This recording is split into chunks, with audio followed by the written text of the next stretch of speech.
Welcome. I call to order this public hearing on the revised 2020-2021 district budget. It is Monday, May 10th, 2021, and it is 6:05. Item 2, public comments. The public hearing is being held to receive comments from the public on the revised 2020-2021 budget. Are there any public comments? None. Hearing none, we will go to item 3, adjournment. Is there a motion to adjourn the public hearing on the revised 2020-2021 district budget? So moved. Second. All those in favor say aye. Aye. Opposed? Abstain? The motion carries and the public hearing on the revised 2020-2021 district budget is closed.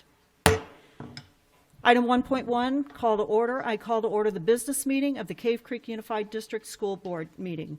It is Monday, May 10th, 2021, and it is 6:06 p.m. Item 1.2, roll call. All 5 board members are present. There is a quorum. Dr. Monroe, Ms. Lynch, and Mr. Leedy are present from the executive leadership team. Item 1.3, formal adoption of the agenda. Is there a motion to approve the agenda as presented? So moved. Is there a second? Second. It's been moved and seconded to approve the agenda as presented. All those in favor say aye. Aye. Opposed? Abstained? The motion carries. The agenda is approved as presented. Call to fill out forms, item 1.4. I know we have them, so there will be an admonition read in a few minutes.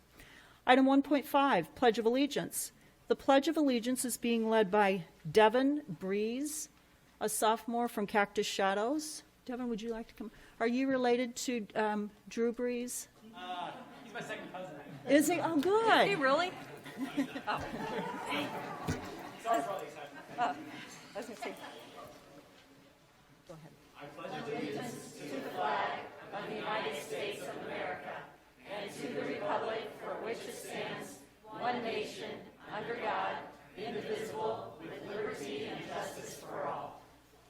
Thank you. Item 1.6, President's Report. I would like to thank Principal Bagwell from Desert Sun and Principal Weiss from Desert Willow for allowing me to visit the makerspace. The kids, it was really interesting to see the kids interacting with all that kind of STEM stuff, and at Desert Sun, they were able to complete projects they had begun or start a new project. At Desert Willow, they created a helicopter based on the NASA small helicopter. So that was really neat to see. I'd also like to congratulate the CCUSD for the North Valley Magazine Award for the 2nd year in a row. And we can attribute that to all of the staff, because the staff is what makes it happen. So thank you very much and congratulations. And then I attended the vaccination wrap-up this past Saturday, and that was fun, talking with folks that came up. So I think we completed that, and that is my report. Board comments? Well, I actually, Member Brown and I presented Kiwanis Scholarship Awards. 20 of the 23 students that were awarded scholarships from Kiwanis were Cactus Shadows students. And in total, Kiwanis awarded $249,000 in scholarships. And Dr. Monroe was there too and shared some kind words with us. And I attended the first of the 2 vaccine pods, and it was great to see lots of community come out. Couldn't attend the second one because my daughter was graduating from college. Anyone else? Like Member Busby said, I also, as a proud member of the Kiwanis Club of Carefree, was able to partake in the Scholarship Awards event last week at the Fine Arts Center. And just the brief interaction we had with the Cactus Shadow students that were awarded the scholarships was outstanding. Great young men and young women that I know will do well as they move on to their college careers. So that was a good event. Anyone else? Thank you, Board. Item 1.7, Superintendent's Report, Dr. Court Monroe. President Hatcher, members of the board, I have a few things to bring to the board's attention tonight as far as recognitions. We celebrated the Teacher of the Year Awards on Wednesday, April the 28th. I'd like to congratulate Megan Lynch from Desert Sun Academy as the District Teacher of the Year, and the runners-up were Trish Doran from Desert Willow Elementary School and Kim Blackert from Horseshoe Trails Elementary School. Now, every school has a nominee, so I'd also like to recognize the following Teachers of the Year for their campus. Kristen Stewart from Black Mountain Elementary, Denizia Gianni from Cactus Shadows High School, Lindsay Meinwieser from Lone Mountain Elementary School, and Ashley Faust from Sonoran Trails Middle School. I also want to recognize that this recognition is made possible by very generous donation from Dick and Barbara Gunderson, community members, to whom we're very grateful for recognizing the excellence with our staff. Spring sports has continued at Cactus Shadows, as the board is aware. Many of you have attended events, and I wanted to bring to your attention some recognitions. Currently, track and field, they're gearing up for state, and just so the board is aware, they've had 6 school records broken this season alone during the spring. Our girls tennis team advanced to the semifinals of the state tournament, and 2 singles players and 2 doubles teams qualified for the state tournament. So our girls had a wonderful tennis season. Our boys tennis as well had their number 1 doubles team qualify for the state tournament. And finally, our softball was named region champs for the first time in Cactus Shadows history, and they made it to the first round of the playoffs. So we're very proud of our athletic teams at the high school. As the board mentioned, we had our second and final vaccination event this past Saturday. I'm very grateful for Safeway and Albertsons and all our community partners and the volunteers who were there, many of who are in this audience, who gave of their time. We're grateful that we can serve in the community and be a member of the greater community in administering the vaccinations. Last week, it was great to see on social media and around on our campuses how our teachers, we have almost 300 teachers, maybe 270 some teachers that were showered with praise and gratitude for Teacher Appreciation Week. So that was always very touching that we can honor our teachers as the champions that they are for our kids. Board Member Busby and Brown mentioned the Kiwanis Scholarship Awards. I just want to let people know, when you shop at the Kiwanis Marketplace, you are contributing to the scholarships that our wonderful students earned. Member Busby mentioned we had 20 students earn these scholarships from Kiwanis, for which I'm very grateful, and it came close to $250,000 if I remember correctly, and you had mentioned it a few minutes ago. So we appreciate Kiwanis as always, the Kiwanis Club of Carefree, as well as the Scholarship Committee. And finally, President Hatcher stole my thunder, but we were surprised last week by Mr. Eric Toohey, who came to the district office. He's the associate publisher of North Valley Publications and the Times Media Group. And he provided us this plaque, which recognizes that we were named for the second year in a row as the best public school district in the Northeast Valley. And we're I'd be remiss if I didn't recognize all the wonderful families in this community and the great hardworking staff members that we have impacting kids' lives. They're the ones who are really deserving of this. And so I kind of wanted to use the visual aid and show the board that that's a proud moment for us. And that's my report, President Hatcher. Thank you. Item 2, presentation of awards for schools and departments. 2.1, Cactus Shadows High School Excellence Awards and Presentation, presented by Dr. Court Monroe and Mr. Tony Vining.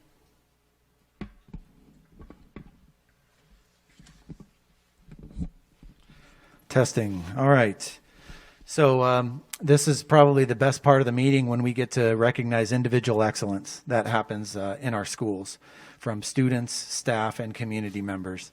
And so this is really what makes you proud of the hardworking people on behalf of our families. So Mr. Vining and I are going to recognize a few of those now. First, I'd like to call up community member Karen Anderson.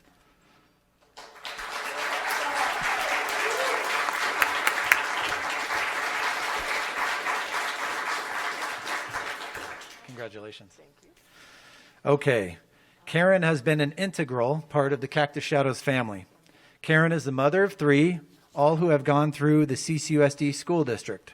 Karen has had 2 children graduate with the International Baccalaureate Diploma. She supports the IB parent group as the treasurer and has been a member of the IB Advisory Council. Karen has helped with IB meet and greets, all while supporting the students and faculty. When not helping with IB, Karen can be found at the finish line of the track and field, as she has given hours of her time helping make sure the track meets are run smoothly. When not volunteering, Karen is working as a substitute teacher in the district, where she makes meaningful connections with students and staff. Cactus Shadows and CCUSD are forever grateful for all of the help and support Karen Anderson has given throughout the years. Congratulations.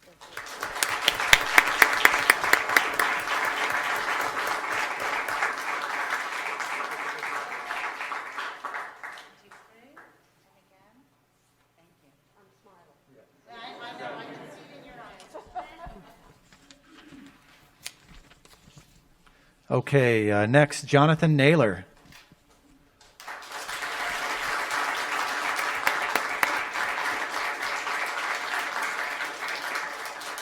Congratulations. Mr. Jonathan Naylor wears many hats at Cactus Shadows and does so seamlessly. Jonathan is the Finance, Intro to Computer Sciences, AP Computer Science Principles, and AP Computer Science Principles teacher, and if that isn't enough, he is the club advisor for esports and the National Technical Honor Society. This is Jonathan's 2nd year as a teacher at Cactus Shadows, and he has fully immersed himself in the culture by attending and volunteering at any and all events. Staff members enjoy his weekly Friday, did I say that right? Friday jokes, and his ability to bring positivity and lightheartedness to the staff and students. Cactus Shadows is lucky to have Jonathan Naylor as part of the team. Congratulations.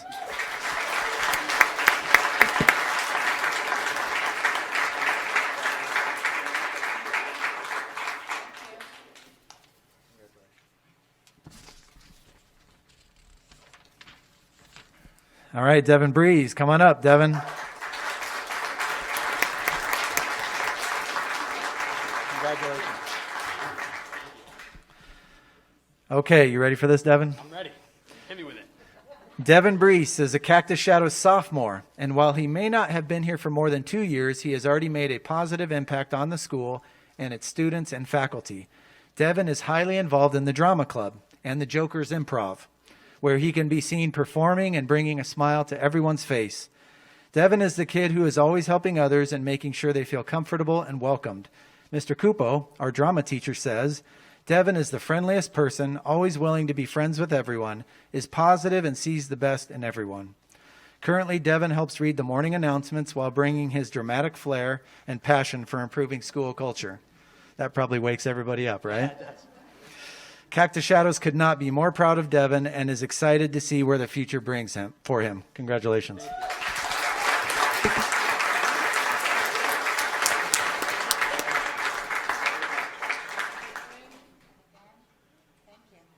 I'm also smiling. We're all smiling.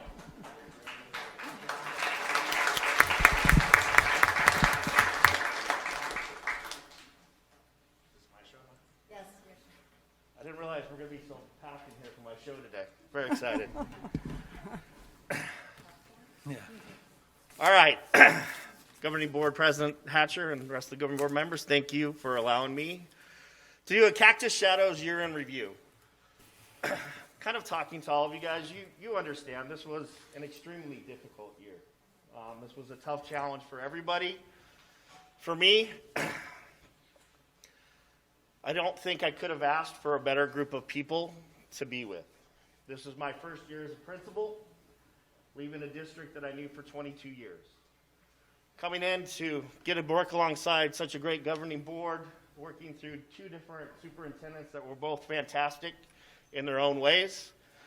Working with an admin group, I couldn't have asked for a better supporting group. And then that staff, holy cow. That staff had to come together to pull off some of the things that we pulled off this year. And the students were amazing. Support from the community was amazing. How did we do some of the things, or what are some of the things we did this year? Well, when given that opportunity or needed to create an opportunity for distance learning, we knew that we were going to be limited in what we could potentially offer if we only offered Edgenuity through online learning. And knowing we had students that wanted to be virtual, we were able to create opportunities for our IB, AP, dual enrollment, and honors classes through webcams. And so what that meant for our teachers is they had at some points in person and kids online and trying to teach to both. It's a heck of a task to ask. And students overcome such adversity, staff overcame such adversity.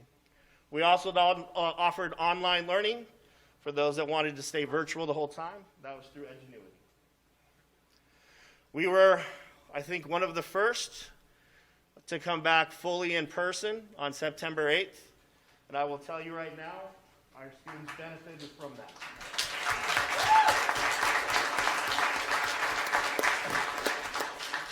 And probably the biggest achievement of that was not the opening.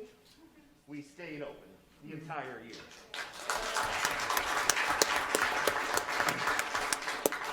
And to kind of close out, we know our seniors suffered. We know that.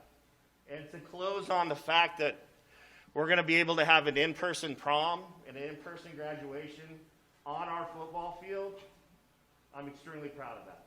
I mean, they deserve it.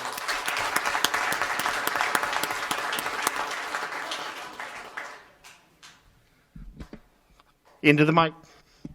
Well, if I could take my mask off, I'd be louder. I'm a former coach, so if I can project, that usually makes it better. I didn't want to steal all of the accomplishments, but we did a heck of a lot of great things this year. And that's the thing that I loved, is the pandemic didn't take away from what our students accomplished. We had a National Scholarship Merit finalist, Katiana. We had a graduating class that currently has over $14 million in scholarships. That's incredible. Over a 4-year period, our seniors took over 2,000 courses in AP and dual enrollment classes. They did not shy away from taking those upper level classes. We had the individual state champions on both girls and boys side for golf. We had an individual state champion in swim and dive, state runner-up in wrestling. Team-wise, we had a boys team state golf champion team. We were state runners-up in volleyball and girls golf. And as Dr. Monroe alluded to earlier, we had multiple teams win region and sectional championships. We had almost 30 student athletes, that's still counting, I believe we'll get over 30, that have committed and earned scholarships to play at the next level, that collegiate level.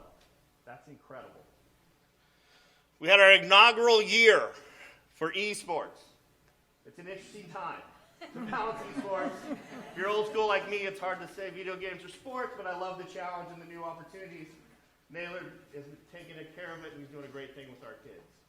On top of the things I ran out of room listening here was the simple fact that in the spring, I got to go see Newsies, our improv, our dance concert.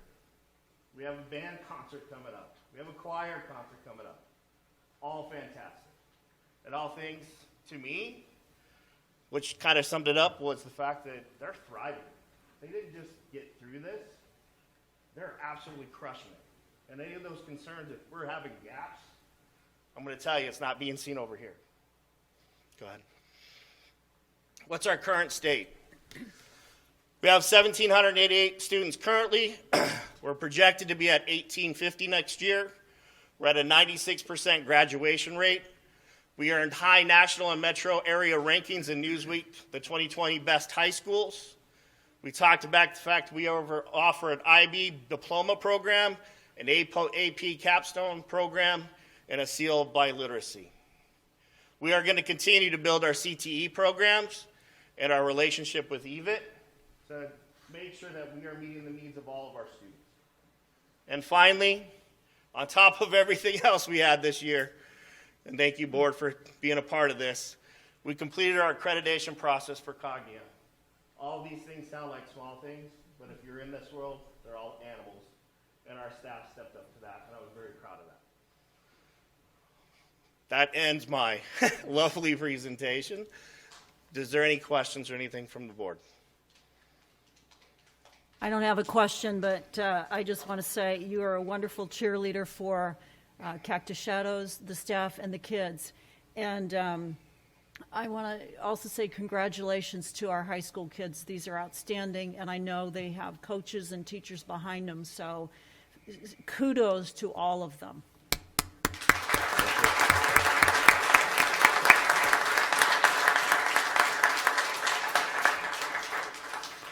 Yeah, President Hatcher, members of the board, as I always chime in, I always like to give our leaders kudos.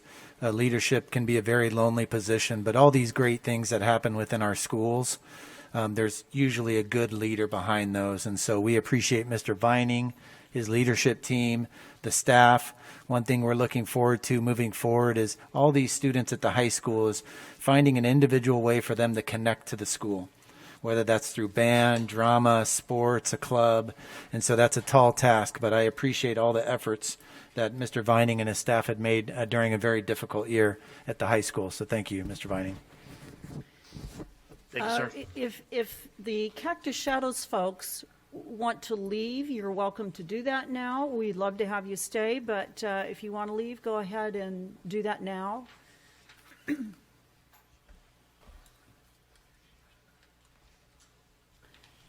Okay, so we'll continue. Item 3, public comments. We have several. So there's an admonition that I need to read. According to Arizona Revised Statutes 31-431.01H, governing board members may not discuss or take legal action on matters raised during an open call to the public. The only allowable responses a governing board member may make are, number 1, board member may respond if there is direct criticism of the board member. Number 2, board member may direct staff to look into a matter. Or number 3, board member can ask to have this item placed on a future agenda. Speakers need to be mindful of what they say when presenting to the board. Inappropriate comments could be considered slanderous. We have 41 comments.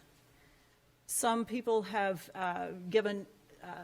designated a speaker for them. So because we have 41, we will do what we've done before. And it's 1 minute per person. So, for example, if you have 5 attached to one person, that's 5 minutes. So, Mr. Leedy, I'll let you know as I've done before. All right. The first speaker is Dean Martin. That's 2 minutes, Mr. Leedy. Am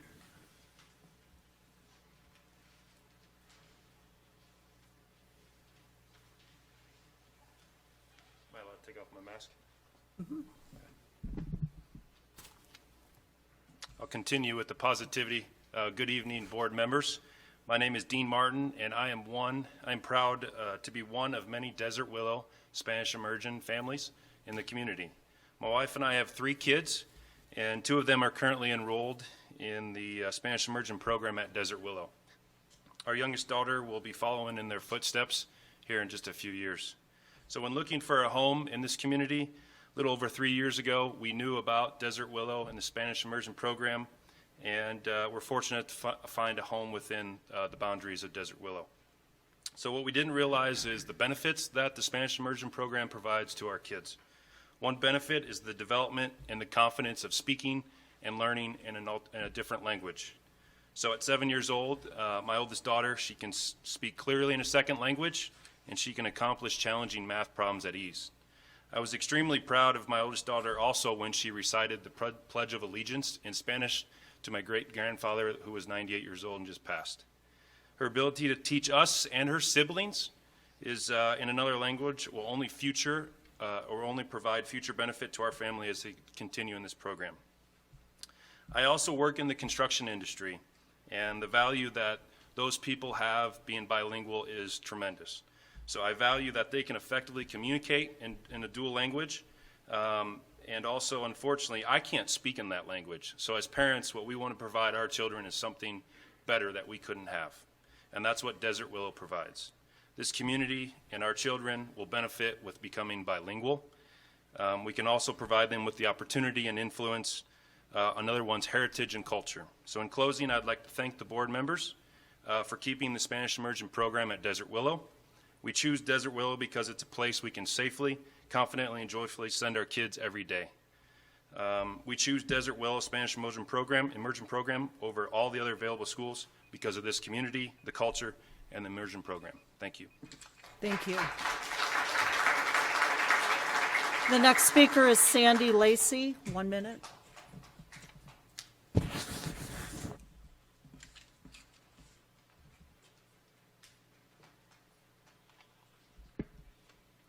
Good evening.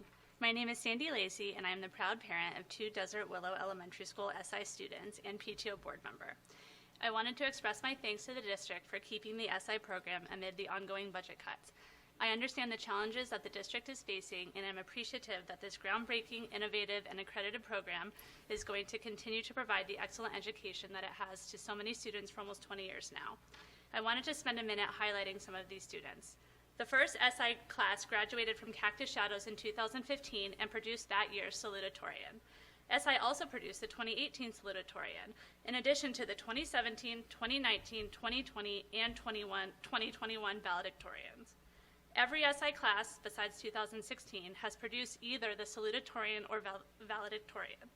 This is not a coincidence. This shows the direct impact of this educational model on these students, as well as the district and the community. These programs make a difference in the district, and they matter. We at DWES look forward to partnering with the district on making sure that this program has continued success and sustainability for every student who wants this opportunity. Thank you. The next speaker is Annalise Saunders. 2 minutes, Mr. Leedy. Annalise Saunders.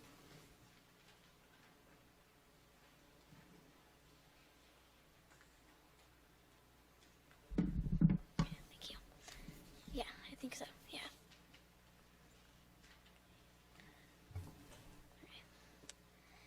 Good evening, President Hatcher, Superintendent Monroe, community, and staff members.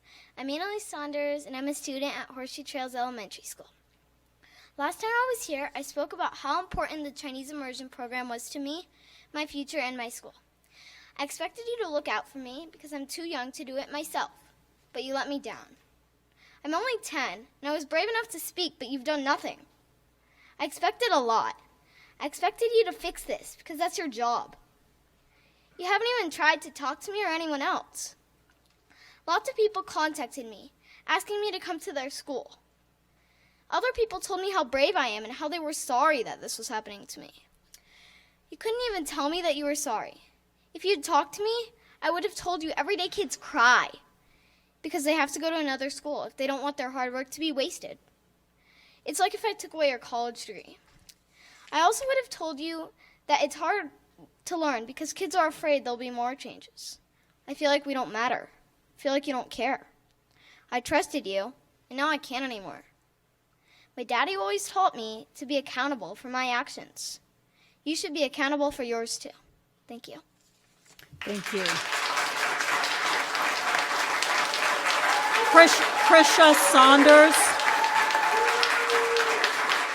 Krisha Saunders, 5 minutes, Mr. Leedy. Krisha, I'm not sure I'm pronouncing the names correctly. Krisha Saunders.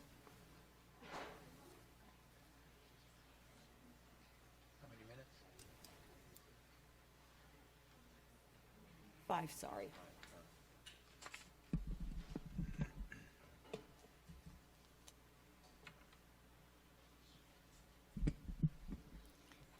Good evening, President Hatcher, Governing Board, Dr. Monroe, and members of the community.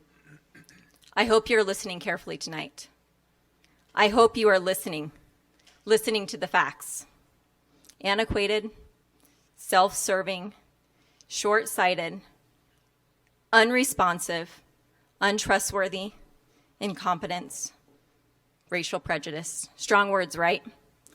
These are all words that have been used by stakeholders within our community to currently describe our district. Not just by immersion parents, by community leaders, business owners, parents with children in and out of the district. Our district and its reputation are being destroyed by its new leadership. Years of hard work gone in just a few short months. Today, Dr. Monroe will try and explain his why, and I'm going to show you the inaccuracies.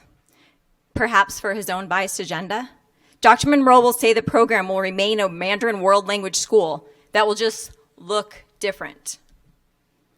They'll say what actually happened, they completely eliminated a program. The fact of the matter is, there is no longer a 50-50 immersion model. Unlike Spanish or French, we were never even given an option for immersion. There are only encore classes. Encore classes will not save the district money because they require an additional teacher, unlike immersion. They provide little scholastic benefit, and there's no proficiency model to model their effectiveness. Additionally, data shows they will not incentivize parents to enroll in our schools. Monroe will say budget deficits were the cause of elimination, but how much will the new leadership restructuring cost? How much will it cost if 40% of the school leaves? How about the fact that the salary cap had to be raised for the new Sonoran Trails principal? Or how about the new proposed remodeling of the district office? If they need money, how come not one person reached out about the grant I offered to write at the last meeting? I sent emails and called with no follow-up. Monroe will mention how Chinese teachers are hard to find without the Confucius Institute. But the Confucius Institute never provided even one immersion teacher. We found several teachers with only a few calls and provided the resumes to the district, but no one has contacted them. Monroe will say a Chinese position was vacant since December, but he will not tell you that the entire district has struggled to find teachers. In fact, there has been 5 subs in a single math class in the middle school.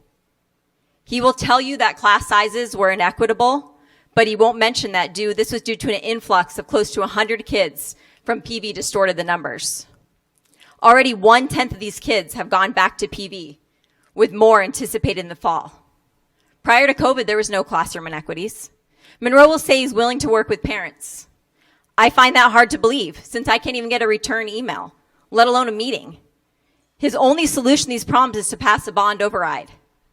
Yet, this has not happened since 2007. And now parents and community members are disenfranchised with the district. Previous leadership who were members of the community recognized the challenge of passing the override and set up the immersion programs to distinguish ourselves from the neighboring districts and draw in out-of-district enrollments. Monroe will tell you about the attrition of this program. The classroom numbers started from between 50 and 60 students. These numbers are completely and unequivocally false. The actual number was 38, provided by your office. Monroe will say there's no prejudice involved in this decision. Reality is, no criteria was given for the reduction in force. All the teachers let go at Horseshoe Trails and one at Lone Mountain had one thing in common. They were Chinese. No French or Spanish teachers were riffed. There are many, many more inaccuracies, but I'm only given a limited number of minutes in this forum's restricted guidelines, but I would love a meeting to point them out. Bottom line, Dr. Monroe's decision was made hastily based on skewed data, inaccuracies, and bias. On the CCUSD's website, the board's purpose was stated as provide superior customer service in all aspects of operations to all stakeholders in the community. Last time I checked, superior customer service doesn't include being complacent when irreparable choices are being made. You have one job: supervise the superintendent. This is literally your last opportunity before damage is done. Remember, Arizona is a school of choice. Members of the board, we chose you. Now choose us. Thank you. Thank you. Next speaker is Dara Browning, 3 minutes. Dara Browning.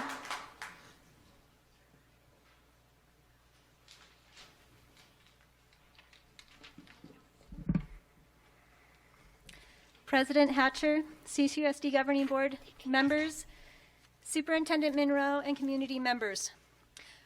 I am concerned with the lessons this board is teaching our students. The claim has been made that there was never a governing board vote to eliminate the Mandarin program, immersion program at Horseshoe Trails.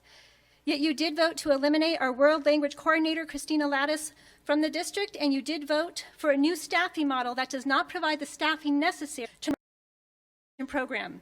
Your actions resulted in a reduction of force where the loss of the immersion program was the likely outcome. In fact, your votes made it exceedingly difficult to keep the Mandarin immersion program going. When I review the Stallion Strong character program with my daughter, where the O stands for owning it, I have to question what this governing board is teaching our students about accountability. An alarming percentage of our young adults in the U.S. do not believe in their own agency. They do not believe they have the power to create positive change in their lives. Angela Duckworth, the author of the book Grit, has new research focused on the incredibly important role agency plays in the overall success of a student. What are your choices teaching our immersion students about their own agency? Our students have been showing up wearing red, making their signs, attending governing board meetings and rallies. They watch their classmates speak, they watch their parents speak, and several have directly spoken to you. Yet, they continue to only receive the same broad comments and general assumptions that more than anything else demonstrate a lack of shared priorities, including most specifically a lack of interest in language immersion and the many proven benefits it provides to our children, including higher order thinking and problem solving, strengthening the executive function, area of the brains responsible for self-regulation and focused attention, as well as being able to see the world through two cultural lenses. At this time in world history, millions of people around the world have come together against racial prejudice and intolerant attitudes. Various leaders have called on the need for us all to explore our biases, understand our privilege, and identify where we contribute to microaggressions and subtle or not so subtle acts of exclusion so we can have more inclusive communities where everyone has a voice. Anti-Asian racism and hate crimes have increased 150-fold in this last year. In my professional life and in that of my husband's, I see leadership making a clear and strong statement that this type of racism is not to be accepted. And yet leadership here, where we have a Mandarin program and a community that needed to hear from people, this leadership remained silent while they took the actions necessary to eliminate a very well-loved program. If inclusion and diversity are truly important to this district, it should be reflected in the actions of this governing board. Thank you. Next speaker, Ashlyn Kundal. 1 minute.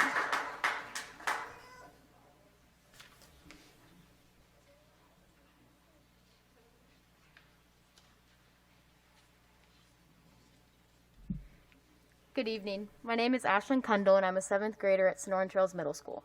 When my family and I moved here from Nebraska, we decided to attend the school district because of the great Spanish program it offers. One of the reasons why this program is so great is because it's taught by teachers from native Spanish-speaking countries. And having them teach me helps me improve my overall accent and my learning of all the countries around me. I'm very thankful for Spanish because it opens up many different doors for my future careers and jobs. I would also just like to say thank you for everything the board does and for continuing this program. Thanks. Thank you. Next speaker, Jalen Wage. 1 minute, Mr. Reedy.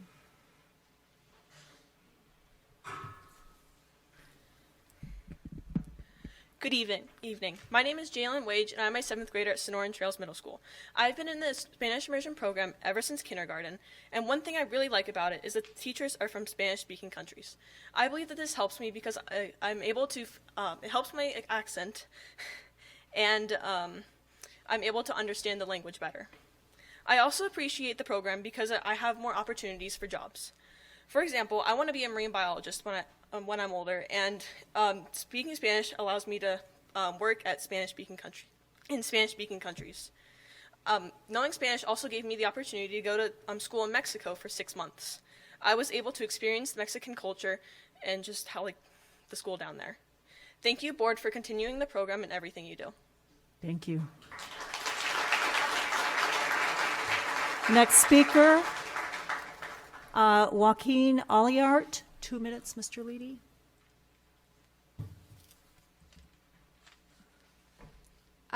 Good evening, Board and Superintendent Monroe. My name is Sophia Olier, and I am a 7th grader at Sonoran Trails in the Spanish Immersion Program.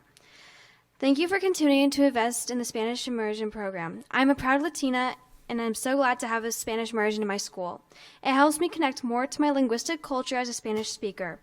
When I go to Spanish-speaking countries like Peru or Spain, I can get a better connection to their culture and mine.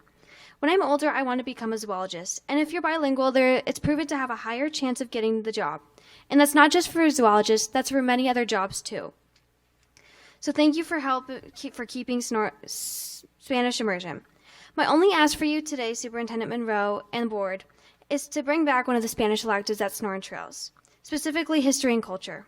The reason for this is not just because it's fun, but because it honestly helped me with my Spanish speaking and connecting with my culture. Also, my teacher, Mr. DeVore, gives well-understood lectures and critiques our Spanish so we correct the errors that we missed. So not only will I get a chance to practice my Spanish one time during the school day, I will be able to learn and understand it twice. I'm very grateful for this elective, and I hope you all will bring this elective back. Thank you for listening to my opinions. Good night. Thank you. Next speaker, Courtney Aliart. 2 minutes.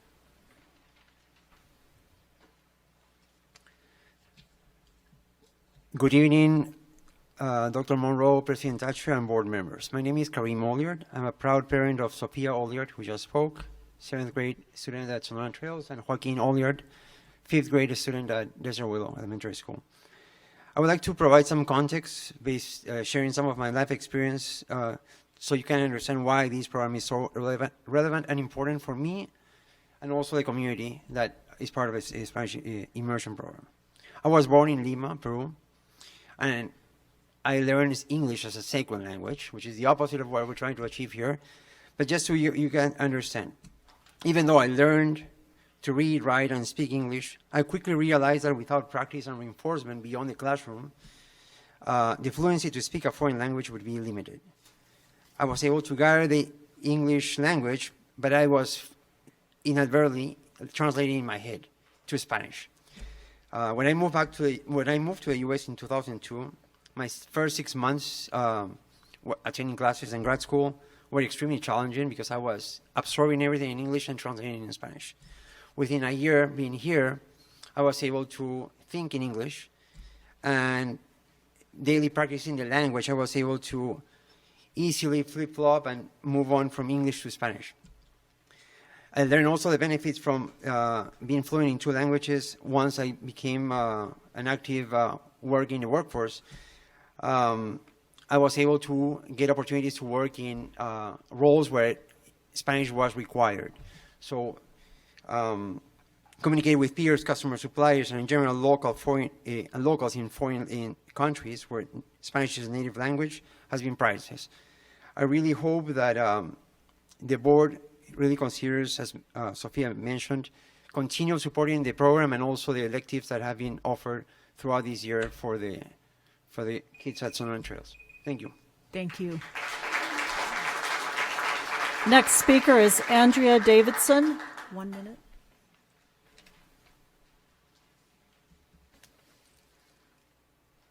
Good evening. Learning a second language as a teenager opened my world and made it possible for me to move to the U.S. in search of better opportunities.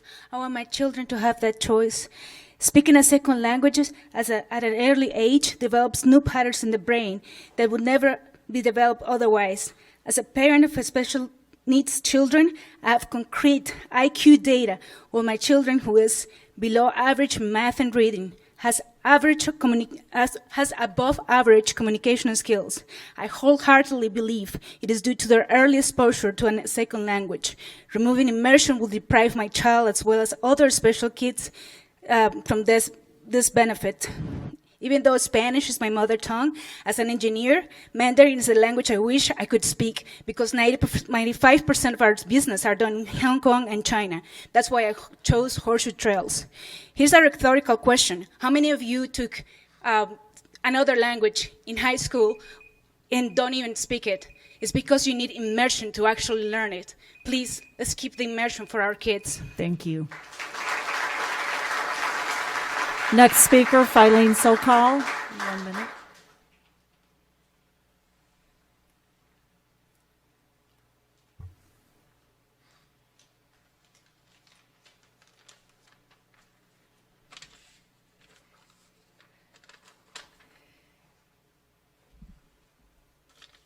Good evening, President Hatcher, Superintendent Monroe, and members of the board. I'm here today to ask you to reconsider the changes being made to the World Language Program. In 2003, Desert Willow became the first Spanish immersion school within the neighboring school districts. It is what set Cave Creek apart from other districts.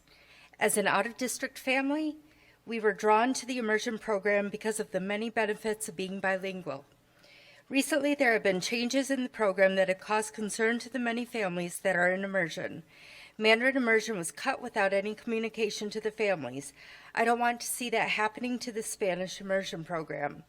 The program has been so popular that neighboring districts have used the learning model that was started at Desert Willow. Beginning next year, Sonoran Trails will no longer provide a Spanish elective as a stepping stone for the high school curriculum. My current freshman is in 5-6 honors because she was required to take a world language class. Combined with social studies in the 7th grade, and the learning model then changed for 8th grade, requiring her to take world language along with the Spanish elective. Thank you. Thank you. Next speaker, Nate Weddle. 3 minutes, Mr. Levy.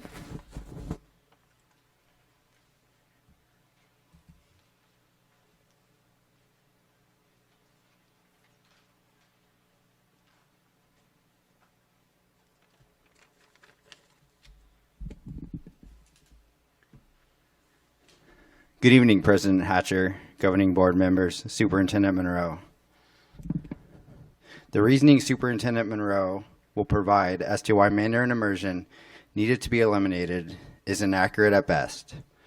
Further, the process used to make this conclusion makes no sense, and the lack of any engagement by stakeholders prior to the elimination shows his inexperience and unwillingness to keep the program. If stakeholders had been given the opportunity to work with the district to save the program, we would not be here tonight. The offering of world language, the novice and advanced, is not the adequate solution and will not keep families in the district. We want our children to be immersed in the language. We want them to be taught subject matter in Mandarin and not just learn the language. This is what immersion is and how it needs to be structured for students to realize the full benefits. The offering you have provided of what immersion is shows that you have no understanding really of what Spanish or of what immersion is. One thing that's left unanswered really is specifically why a different program that has lower enrollment, you were able to maintain that, but Mandarin was not able to. There must be other factors at play here. What are they? The discussion of the M&O override is getting really old. Stop beating a dead horse. You know you cannot get one passed currently, but you think that if you educate voters, you can be successful? However, voters will see the poor financial decisions you have already made, such as eliminating a fully funded program and putting the district in an increased deficit. They will not be willing to provide more funding. Let us be creative with the current funding to make it work. Utah actually has 5 times more immersion programs than Arizona, even though they rank last in the nation in education spending per pupil. I really find it appalling that you perform no sensitivity analysis regarding the impact that this will have on enrollment. The only financial data presented is the cost of the program and the experience savings produced by the elimination. It is shocking. I conservatively estimate an increased deficit of $500,000 for the next school year because of the elimination of the program. In closing, if you guys fail to restructure Mandarin immersion to be similar to the Spanish and French programs that apparently were restructured this year too, I will pull my daughters from CCUSD. Further, as a voter in CCUSD, I will vote no for any future imminent override and will inform any neighbors, my neighbors, regarding the irresponsible financial decisions of the district. Thank you for your time. Thank you. Next speaker, Susan Fox. 5 minutes, Mr. Leedy. Susan Fox.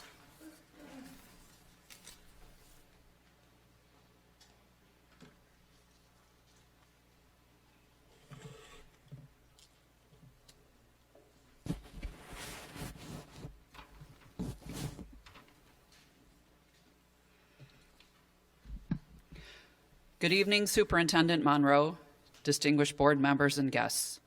I appreciate the opportunity to speak with you this evening. My name is Susan Fox, and I am the mother of 2 CCUSD students. I have an 8th grade daughter at Sonoran Trails, and my 4th grade daughter is in the Mandarin Immersion program at Horseshoe Trails. I decided to speak today, not but because what I have to share is so unique or profound, but as a parent in the district for 9 years, I felt I should share my testimony. So going forward, perhaps important decisions like this may be handled a bit differently with more family input. I have been in this room many times. My oldest daughter was a founding member of the Flag Corps. She performed those duties here at past board meetings. Both girls have made formal presentations and have been recognized for various accomplishments right here in this room. Sadly, this may be our last visit. Ava will continue to be in the Mandarin Immersion program. If it's not at Horseshoe Trails, sadly it will be elsewhere. Mandarin Immersion was not in place when my eldest daughter started at Horseshoe. She had Mandarin classes, but given the limited exposure, she never really grasped it. She grew little in her understanding of it. It was not a class she enjoyed. That was pretty common amongst her friends. They just did not have enough exposure to it. Ava began kindergarten in 2016. Mandarin Immersion was underway. She did not like it too much at first. Over time, she grew in her understanding, her enjoyment, and appreciation of the language. She actually said she really loved it this year. Kudos to Lifik Lausche. I don't know if she's here. Woo! Ava, like many other kids at the school, have put in many hours in an immersion setting. I'm afraid that changing it to anything but a 50-50 model will eventually result in the same disinterest, apathy as her sister. I have been a room parent since 2012. Both kids have really enjoyed their time at Horseshoe Trails, the hoedowns, horsemanship program, AR, field trips, but mostly the teachers and the friendships. We have all always felt such a great sense of community there. I hate to see my daughter's classmates disperse in many different directions.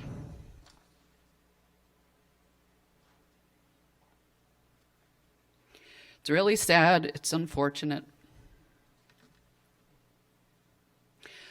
My daughter is doing great academically. She received the Terrific Kid Award last month. She will bloom wherever she is planted. I'm not worried about her succeeding at another school. It's just such a shame how this all came about. If the immersion program is truly going away, then I would like to please ask of all of you tonight, in the future, as you are faced with difficult decisions like this, please take into consideration early on the desires of the families that you were elected to represent. Thank you. Thank you. The next speaker, I'm probably not going to say your name correctly. Winnie Saralsia. 5 minutes, Mr. Leedy.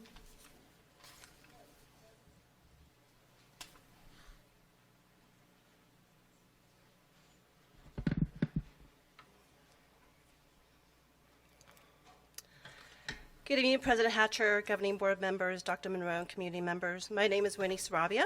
I'm the parent of a 3rd grade immersion student at Horseshoe Trails.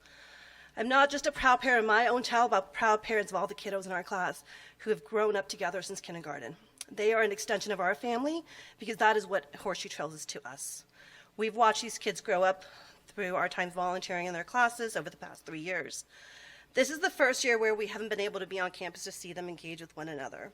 But that hasn't lessened our commitments to the kids, to the school, or community. My husband has been the lunch aide at Horseshoe Trails for the past 4 years. We volunteer in our classroom as well as those of other grades whenever the teachers need us support. I've been a room parent since kindergarten, and I'm also the current PTO president. Everything my family has done is a way of giving back to our community, to our school, and to our kids. In my role as PTO president, I've seen the outpouring from our school community whenever our school or our staff needed it. The families I've spoken before the board over the course of the past few months, and those in this room right now, are a majority of the reason that Horseshoe Trails achieved their Blue Ribbon Award. It is this commitment and call for excellence. Our community gives our immersion families the biggest monetary, our immersion families continue to be the biggest monetary contributor to our Horseshoe Trails community. Dr. Monroe, you had asked at our February PTO Council meeting, why can't we capture the 50% of CCUSD kids aged 6 to 16, and how can we get them back into the CCUSD schools? The presentation over the last several months, and again tonight, highlights a decrease in enrollment, hence the funding, and therefore the cut. So I ask you this, if your enrollment has been declining, how does cutting teachers and programs that have put CCUSD on the map entice people to come back or to come to CCUSD? How do you make the choice to cut or handicap your biggest elementary location, which brings in additional fundings due to their out-of-district enrollment? And how do you decide to cut a program when you don't really understand your community? Let me tell you about the families that you are losing besides my own.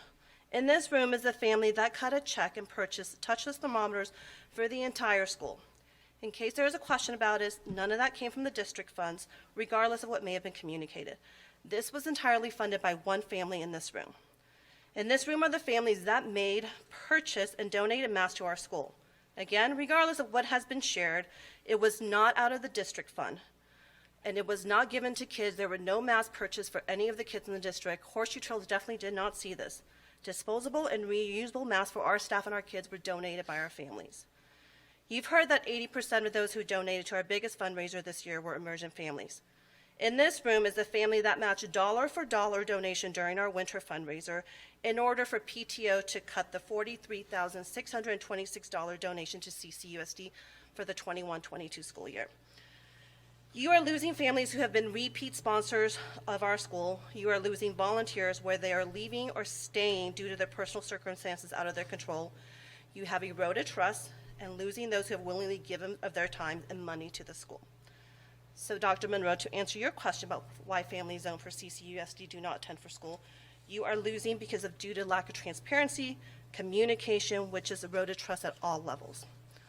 I'd like to address a few more things. There's a line item on your slide in regards to recruitment. My job is not a full-time volunteer at Horseshoe Trails, despite what it may sound like. My professional role is in human resources, and recruiting and immigration are my specialty areas. You will not find candidates by posting something on your career page and forgetting about it. I use my resources daily to connect to candidates and build current and future pipelines for my firm. Is CCUSD Human Resource willing to support the work of finding qualified candidates beyond just posting on the career page? The presentation states that Horseshoe Trails had a job posting since December for a Mandarin teacher. They have not received any properly credentialed candidate. Has anyone looked at the candidate pool? Can the district really substantiate that there are no qualified candidates if you were to be audited by OFCCP? Christina Lattis was the primary point with recruiting candidates, but she was also supported by HR and the previous superintendent. How has that process changed since January 1st, 2021? The wording of significant changes continues to appear for programs at Desert Willow, Desert Sun, Special Ed, Creative Inquiry. When does this stop? Dr. Monroe, you're stressing bond approval over and over in your document with one goal, the November vote. However, everything that's been impacted will not be solved by the bond override passing, except for you to obtain artificial turf for high school. What are you cutting next year? What program, which school, and how are our community going to be impacted again? The district needs to be honest with the stakeholders. Stop hiding behind the numbers. Admit that you don't find the value in supporting Chinese immersion in this district. Thank you. Next speaker, Andrew Kane, 3 minutes. 3 minutes. Andrew Kane. Maybe it's an L, not a C.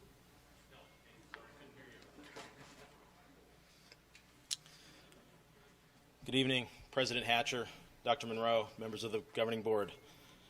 I was the author of a petition with the help of parents on change.org, and in just over a month since we were last here, we secured over 1,000 signatures, which I know does nothing, but I think it speaks volumes for what we are here representing tonight. We received a comment from somebody named Kin Moy, who was a former ambassador for the United States to Taiwan. I know that Vicente Reed, the president, I believe, of the Asian American Chamber of Commerce, wrote a letter started by that petition when he got word of what was going on. These are powerful people in their own right, and perhaps you don't know who they are, but I can assure you that now every single one of them knows who you are. To date, the best we've come to is a touch of immersion. There's an analogy to sport. I myself am a professional bowler. Part-time work, part-time results. I've been there. A touch of immersion doesn't get it done. 50-50 immersion is the only way these children are going to learn and be proficient in the Mandarin language. Our parents have rallied. Our parents work. Our parents continue to fight. We've been putting in full-time work, and we work to provide for our kids, and we shouldn't also need to work to wrangle with the politics of our school leadership system. This is a fight we do not want, but it is one we will not leave alone. It was patronizing, as I said before, to hear the original outdial, but merely trying to keep language as an extracurricular belittles the work of our children that they have put in as their language commitment does directly impact their road to graduation. I've also yet to witness world language as truly celebrated by the school for the levels of achievement it conveys. World language is self-described as important to the school and district, yet from the actions and justifications levied against our Mandarin program, it appears it is more important in name and virtue signaling than for the true value it adds to the available curriculum. Just look at the photos of our children, Mandarin children, plastered on the CCUSD social media as an element of Teacher Appreciation Week.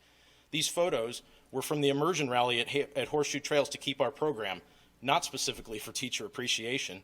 How clueless are we? Coincidentally, I've seen our new superintendent appear at many sporting events, and yet he's turned down opportunities to join our children as they celebrate global awareness. Of course, we all have our preferences, but this speaks volumes about what bias I suspect you will hear in the upcoming presentation.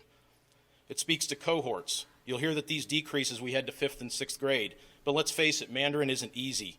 We should be promoting excellence in the pursuit of high achievement, not shelving it when we think it isn't working.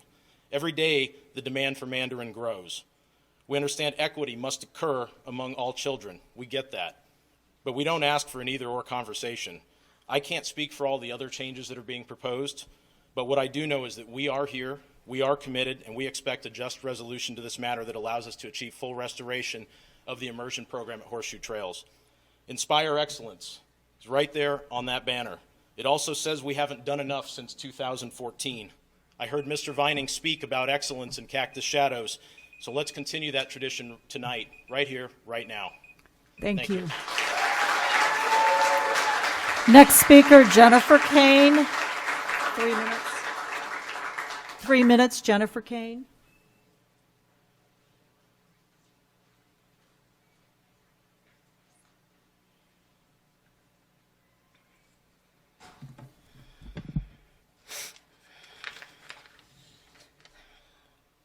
Good evening, President Hatcher, members of the board, and Dr. Monroe. My name is Jennifer Kane. I'm the mother of Harper Kane, a 2nd grader in the Mandarin Immersion Program at Horseshoe Trails. This past weekend, we celebrated my daughter's 8th birthday. It was extra special for a number of reasons. We skipped the party last year due to quarantine. 8 is a lucky number in Chinese culture, but most importantly, this. Oops. Sorry.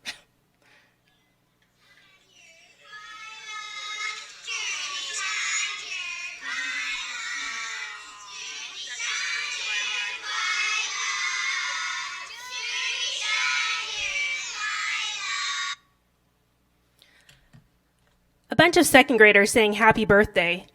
Then as we were about to serve cake, they burst into a Mandarin rendition of happy birthday. It was incredible, but also heartbreaking, because I know that a large number of these friends have chosen to leave Horseshoe Trails due to the loss of the immersion program. Dr. Monroe, I know you're new to this district, this area, and immersion in general. So let me tell you a little bit about it. Immersion families are cut from a different cloth. The decision they make to participate in immersion is not an easy one, but they commit. They sign the contracts stating that their kids will stay in the program. They drive the extra miles to get their kids to a school that's not in their district. And they're willing to donate the money to their school to ensure that the programs and teachers can be kept in place. In turn, as stakeholders, they expect to be consulted before a major decision is made to cut a program, not informed once it's already been made. Let's not forget that the first out dial that parents received was to inform us that the immersion program had been cut, not that there would be changes or to propose any other alternatives. Board members, when you listen to Dr. Monroe's justification of why Mandarin immersion was cut, remember these little voices. Remember that these are real children and real families who have been impacted, not just enrollment numbers or dollar signs against a budget. Remember that these are stakeholders who never had a chance to do a damn thing to help their new superintendent. Remember that we, the stakeholders, came to the table with fundraising and hiring solutions even after being given the devastating news. Nobody asked us to, but we did it anyway. That's how much we believe in this program. I urge you to do the right thing. Bring back the immersion program as it was. Thank you. Thank you. Next speaker is Kathy Yee. Kathy Yee. One last time. Kathy Yee.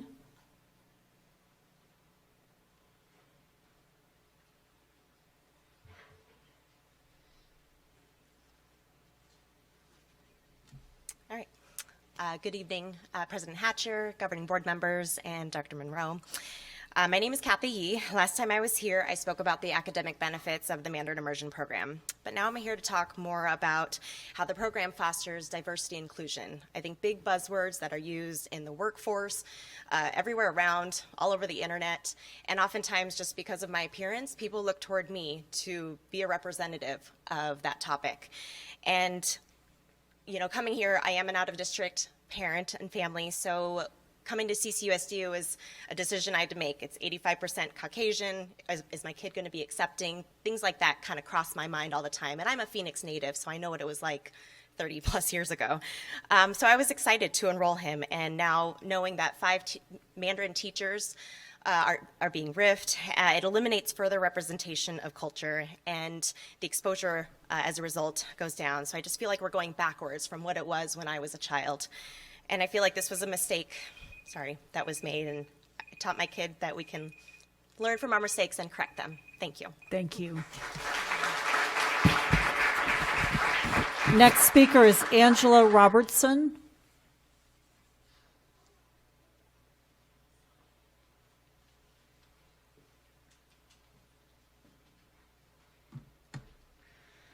Good evening, board members and Dr. Monroe. Most of what I was planning on saying has already been more eloquently said, so I want to just add 1 or 2 more things. One is that immersion is not only a great tool for learning a language, but it allows children to learn 2 subjects simultaneously. They're not only learning Chinese, but they're learning math or science or social studies. It also gives them an increased level of confidence, and their brains are more engaged. My children are like I would start my 4-year-old in kindergarten this year if I could, but instead we're doing other things to keep him engaged. When this was first announced and we were deciding whether to stay or go, I was trying to console myself thinking, well, you know, programs come and go. This is just one of those programs that's going.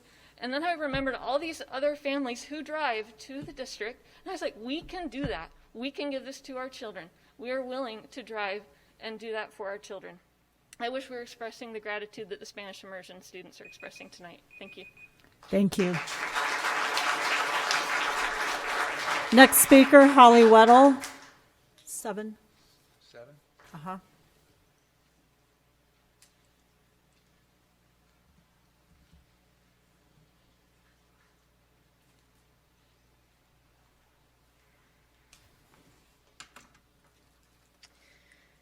Good evening, President Hatcher, Governing Board, Superintendent Monroe, community and staff members. I'm a retired CPA and a parent of a Horseshoe Trails 2nd grader and a future kindergartner. The decisions recently made appear to me to be short-sighted, rash, and ill-informed. If this is what we have to expect for the future at CCUSD, I, for one, am not impressed. I've looked at the slides that will be presented and are included in the board book, and the more I look, the more I am starting to wonder if there is some kind of bias.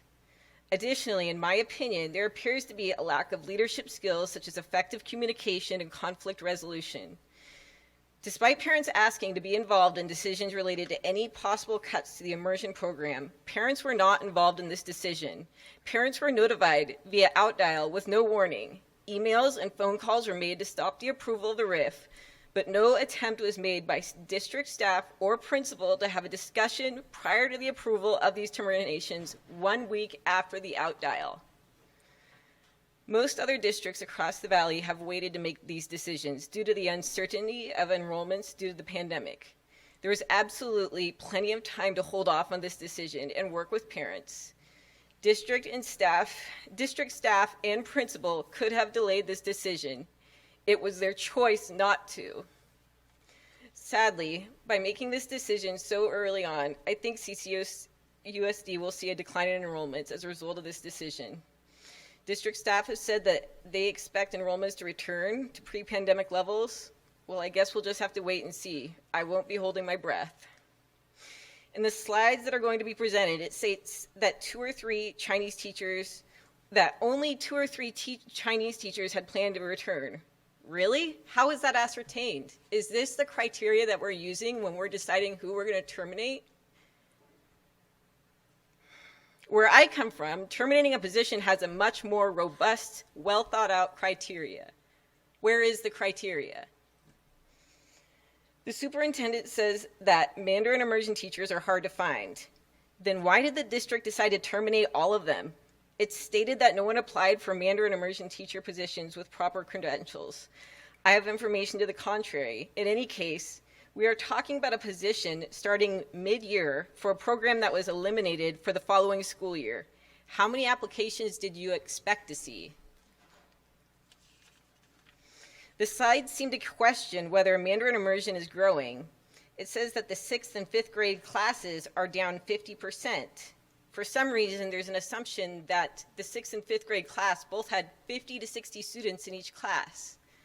Well, the truth is, the current 6th grade class was the pilot class for Mandarin immersion. It started in 1st grade, and there was 38 students in it. You looked at January 2021 data and said that there was now 30 students in a pandemic. That is by no means 50% reduction in student class. Using these same false assumptions, the French pilot class would have an attrition rate of 75%. Why isn't that an issue? Why is it only Chinese? Who is fact-checking the information being presented to the governing board? Is that now my job? I can't say it's a great volunteer position.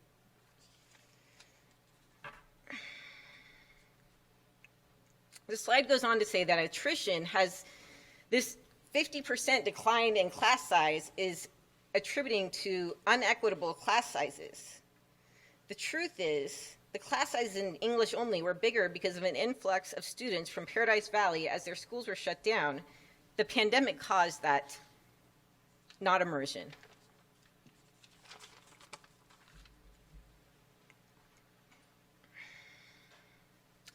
All of these slides seem to question whether the Mandarin immersion program is growing at Horseshoe Trails. The truth is that it is absolutely growing. The pilot class started at 38 students. The 2019 kindergarten class had 44 students, and then the incoming 2020 kindergarten class had reached a lottery status before COVID hit. Data was trending such that immersion classes were exceeding the class size of English only. Using only January 2021 enrollment data is ignoring the impacts of a pandemic. How much time has been taken to truly understand the Mandarin immersion program before deciding to eliminate it? Immersion is defined as 50% of class time spent learning subject matter taught in foreign language. learning per se, incorporated as necessary through curriculum. Immersion teachers teach core curriculum required for high school graduation. The option the school has offered is nowhere near 50%. It's less than 10%, nor is it teaching core curriculum. Any additional learning parents would have to pay for, and the amount offered is still not immersion. Horseshoe Trails enrollment was 606 students before the pandemic. At the time of the March RIF, Horseshoe Trails had 596 students, 10 student decline, and 6 teachers, all 100%, all Chinese teachers were terminated. No French or Spanish immersion teachers were terminated at Desert Willow or Desert Sun. Desert Willow and Desert Sun are still both offering immersion. Both schools have confirmed this. Immersion. Horseshoe Trails is not offering immersion, and they have confirmed this. Immersion at Horseshoe Trails is not being adjusted, it's being eliminated. There is no option that has been provided that is actually immersion in terms of instruction and classroom time. Furthermore, Spanish and French parents have not been told they must fund teachers, and yet they are still getting immersion. Even if we fund teachers, it will still not be immersion as it's defined in foreign language learning models. Spanish and French have found solutions through doing split classes to make immersion work. This option was never offered to Mandarin immersion parents. Immersion enrollments represent over 40% of Horseshoe Trails enrollments. Why aren't we allocated 40% of the 21 teachers? Immersion at Horseshoe Trails has never been an option. I have most definitely asked.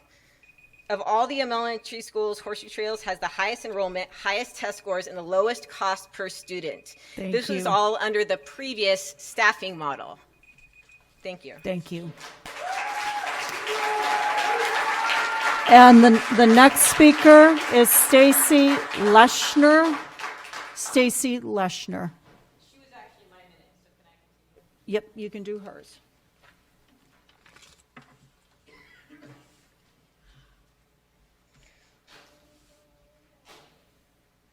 Why is it too much money when it actually costs less per student than the English-only schools?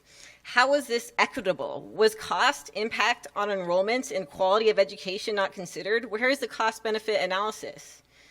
Mandarin immersion teachers teach core curriculum required for high school graduation. Why wasn't this a priority? The superintendent says time and time again that his focus is on graduation requirements. Really?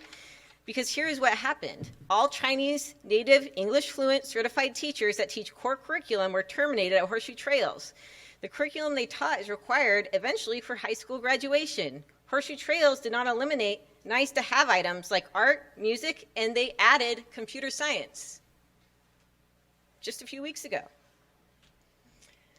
Lastly, I would like to leave with you what is being marketed at Horseshoe Trails as their signature program. The following ad has been advertised historically and up to February 2021. It shows Chinese characters to represent our school, and it lists Chinese immersion horsemanship and Chinese pre-K. The new updated representation of our school is a horse, and it lists horsemanship and blue ribbon in school. How do I know this update? Because it was on Dr. Court Monroe's Twitter account. Thank And you. I have pictures in case anyone wants to see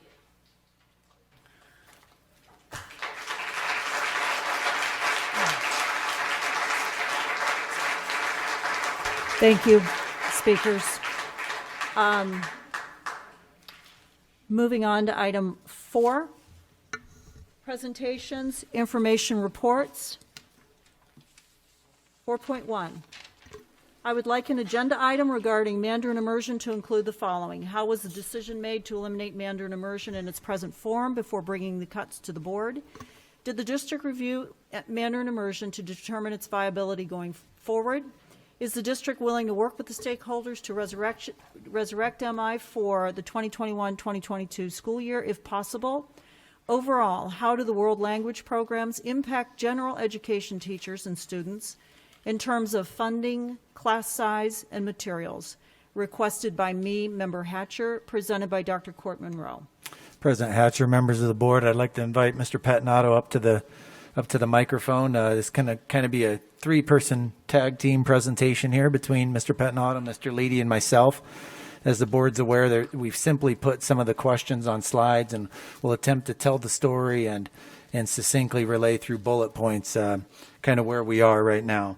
So, President Hatcher, as you alluded to, the first question was, how is the decision made to eliminate Mandarin immersion in its present form before bringing the cuts to the board?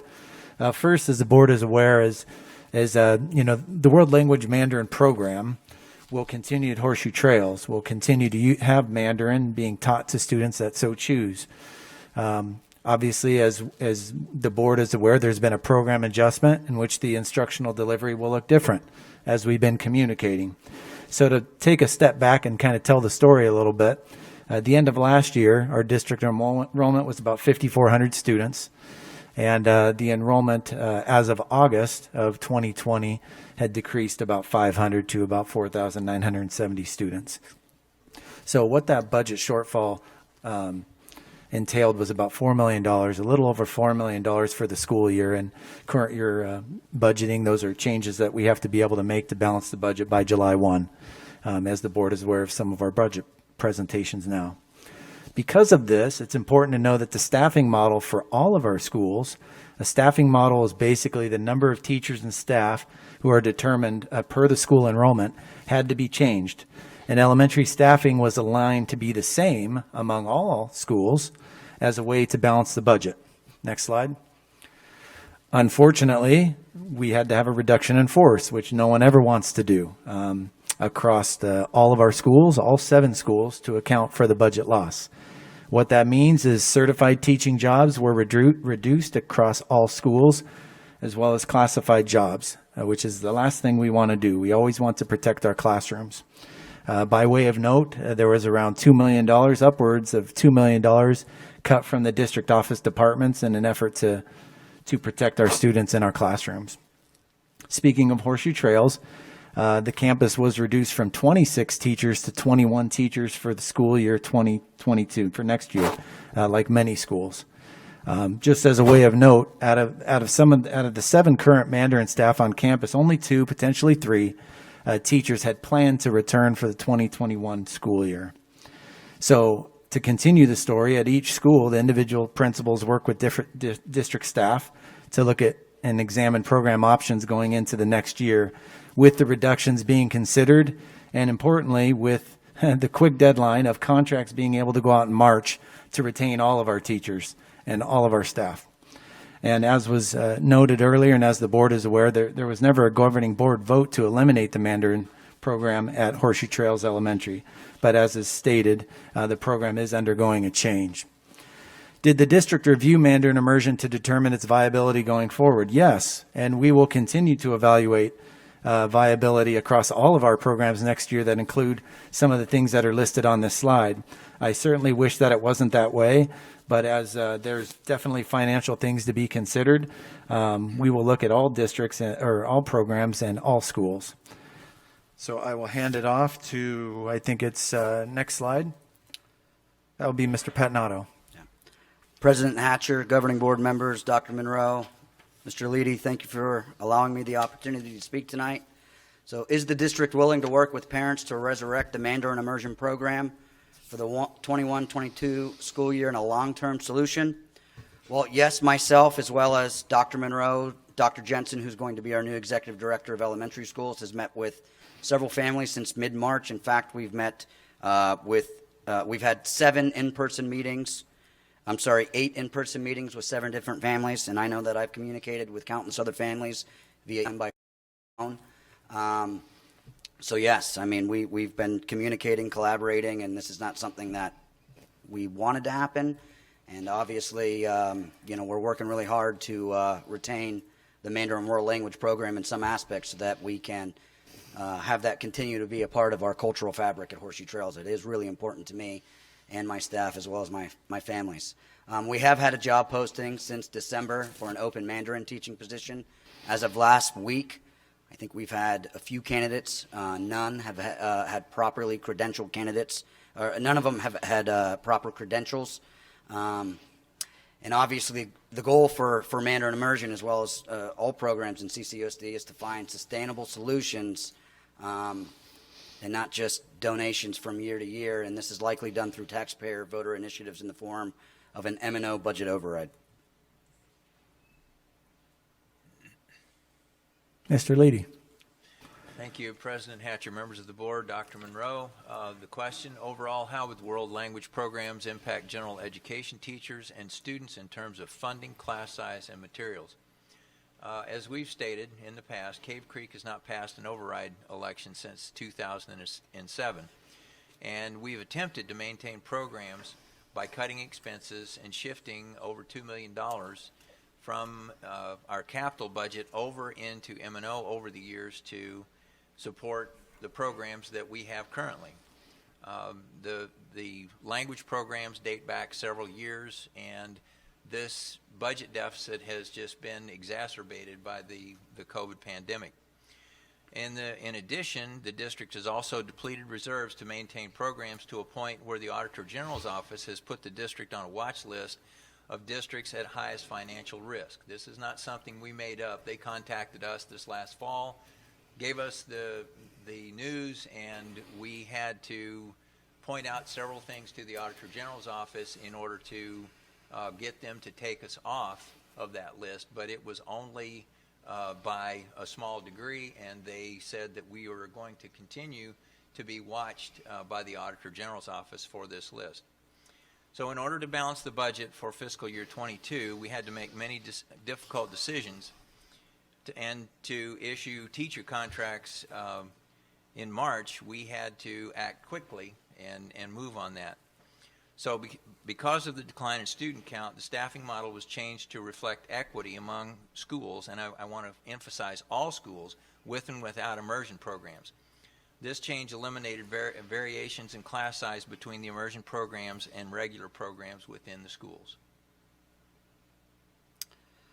So is the Mandarin program growing in CCUSD? So 6th and 5th grade Mandarin immersion cohorts at HTS are down almost 50% since the program's inception. So what that means is when this program started, the Pioneer group is now in 6th grade. When they were in kindergarten, it is true, they had a touch of immersion. So that means that 10% of their day was with a Mandarin teacher. And then when they moved to 1st grade, then it was a 50-50 model. The 5th grade cohort, they started with over 50 kids. I know that. My daughter was in the program. There were 2 English-speaking teachers, more than 50 students with a Mandarin teacher. Now that cohort is also down to 30 students. Obviously, the pandemic played a role in that. But, a lot of students do opt out from year to year. Other students switch schools, and some move out of state. So there's a plethora of reasons. But for our first 2 groups, attrition has impacted the program as well as created inequities for some of our non-immersion learners and as well as their class sizes. Another obstacle is obviously identifying credentialed Mandarin-speaking teachers that are interested in working in Cave Creek. I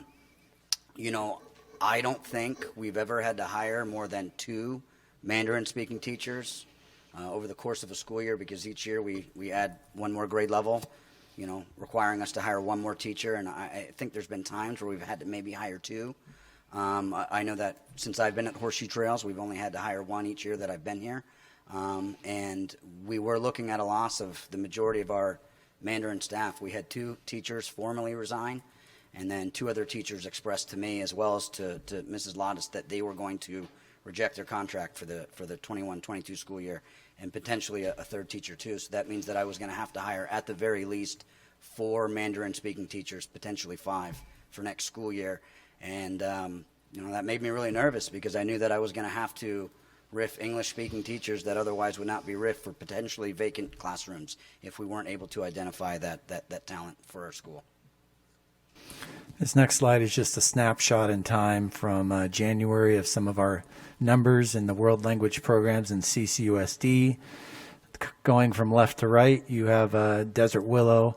Then going down, you have Horseshoe Trails, Desert Sun Academy. So you have the Spanish world language program, Mandarin in the middle, and then French at the bottom. So that second column from the left shows that this is a program that families opt into, as the board is aware, and there's kind of the enrollment of the students at the elementary level in those programs as of January.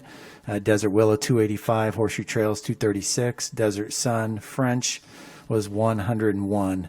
Moving over to that third column, you'll see Sonoran Trails Middle School. I just want to remind the board that there's actually 5 core classes at Sonoran Trails Middle School. Core classes mean there's no option to opt out of those. You have to take those classes. So you have ELA, math, science, social studies, and you have a world language. So you can see the Spanish number grows by 200, the Mandarin number goes down about 70 or so, and the French grows about 100. Going over one more column, you'll see the Cactus Shadows numbers. As the board is aware, the high school graduation requirement is 2 years of foreign language. You can see again that Spanish number is up in the 400s, 450. The Mandarin number is 129 and the French is 161. So as part of Mr. Petnato's answer, we just wanted to illustrate, albeit the data is a little dated here from a few months back, just to see the enrollment of the programs.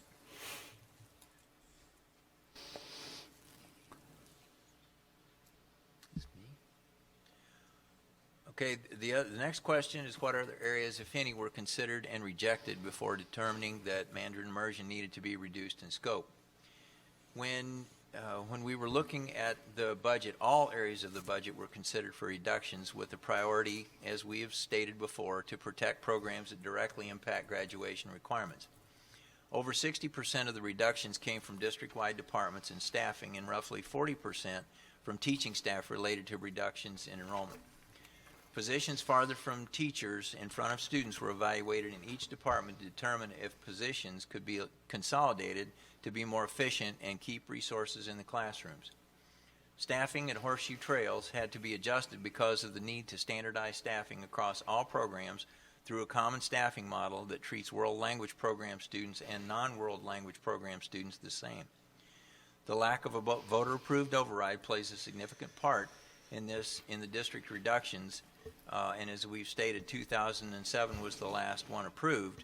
And I still want to stress that the issue of the structural deficit in the budget has just been exacerbated by COVID and is not going away anytime soon. And this is simply the slide that we've been referring to.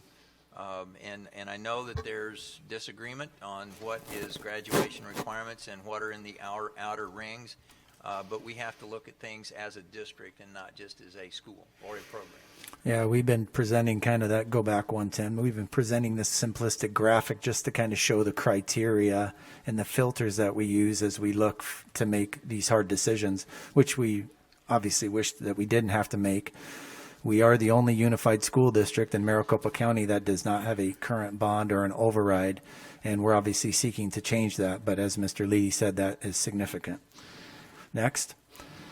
What other areas were impacted by the budget cuts? Well, as the board is aware, close to $2.8 million from some of the district office departments, the reorganization of the teaching and learning department, transportation, facilities, finance, our warehouse, educational and community services department, and instructional technology, and some of our software programs were also impacted by the budget cuts, including some of the reduction in force of certified and classified staff. How will the passing or possible passing of a bond in November impact Mandarin immersion and other cut areas going forward? First of all and foremost, the passage of a bond in November will help the district rebuild vital infrastructure such as our technology program, and this will include a lot of student technology. There's a large focus which we will get to at that agenda item where I can show that for the technology refresh, there's several items with safety and security, some athletic improvements is a small portion, and then refreshing our transportation fleet and making improvements to our facilities. As a footnote to this, on the facilities, one of the things that we deal with having so much of our capital money in M&O, I guess it's fortunate in a way that we have the school facilities board, but we cannot rely on the school facilities board to make all the improvements in the district.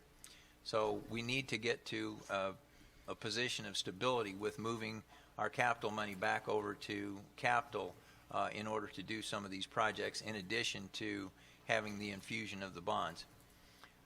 Having made the tough financial decisions currently to compensate for the decrease in student count during COVID will give the district a year to evaluate the viability and depth of many of our district programs. And one of the key takeaways for the bond is the passing of the bond will bring approximately $800,000 back to the maintenance and operation budget each year, because it will pay off the debt service for the energy projects that we've had in the past, which we'll have bond counsel here in a little while that can echo that. I've done this in the past, and it will definitely help the district on the maintenance and operation side. In addition, passage of the bond and the reductions in the M&O budget will help the district avoid our dilemma that we had with the Auditor General of the highest financial risk distinction for next year and beyond. Was Was Mandarin immersion cut due to prejudicial reasons? No. World languages, among other initiatives and content areas, have been a critical key component of student success for CCUSD. One thing to note is we've had very successful celebrations in our world language programs, and those will continue to happen, including the annual Lunar New Year Parade. So as has been mentioned before, Mandarin World Language is a signature program at Horseshoe Trails that we do not want to lose. Keeping Mandarin is a priority so we can continue to include diversity in our curriculum and offer increased opportunities for our students to excel in a global workforce. Next, why does Mandarin immersion need to be restructured while the two other programs were not, meaning French at Desert Sun and Spanish at Desert Willow? Both of those programs were restructured in various ways, and families have been notified. Due to the budget reduction, the balancing of staffing, as we've mentioned, between regular education classes and world language classes warranted one common staffing model among all elementary schools in order to ensure equity for all students. It's important to note that more than half of the students at Desert Willow Elementary School are enrolled in Spanish, 58%. Almost 300 students are enrolled in Spanish. And the availability of Spanish-speaking teachers perhaps is more readily accessible. That program is also 16 years old with the highest world language enrollment at both our high school and middle school levels, as illustrated a few slides back. Desert Sun Academy has also had to restructure in various ways.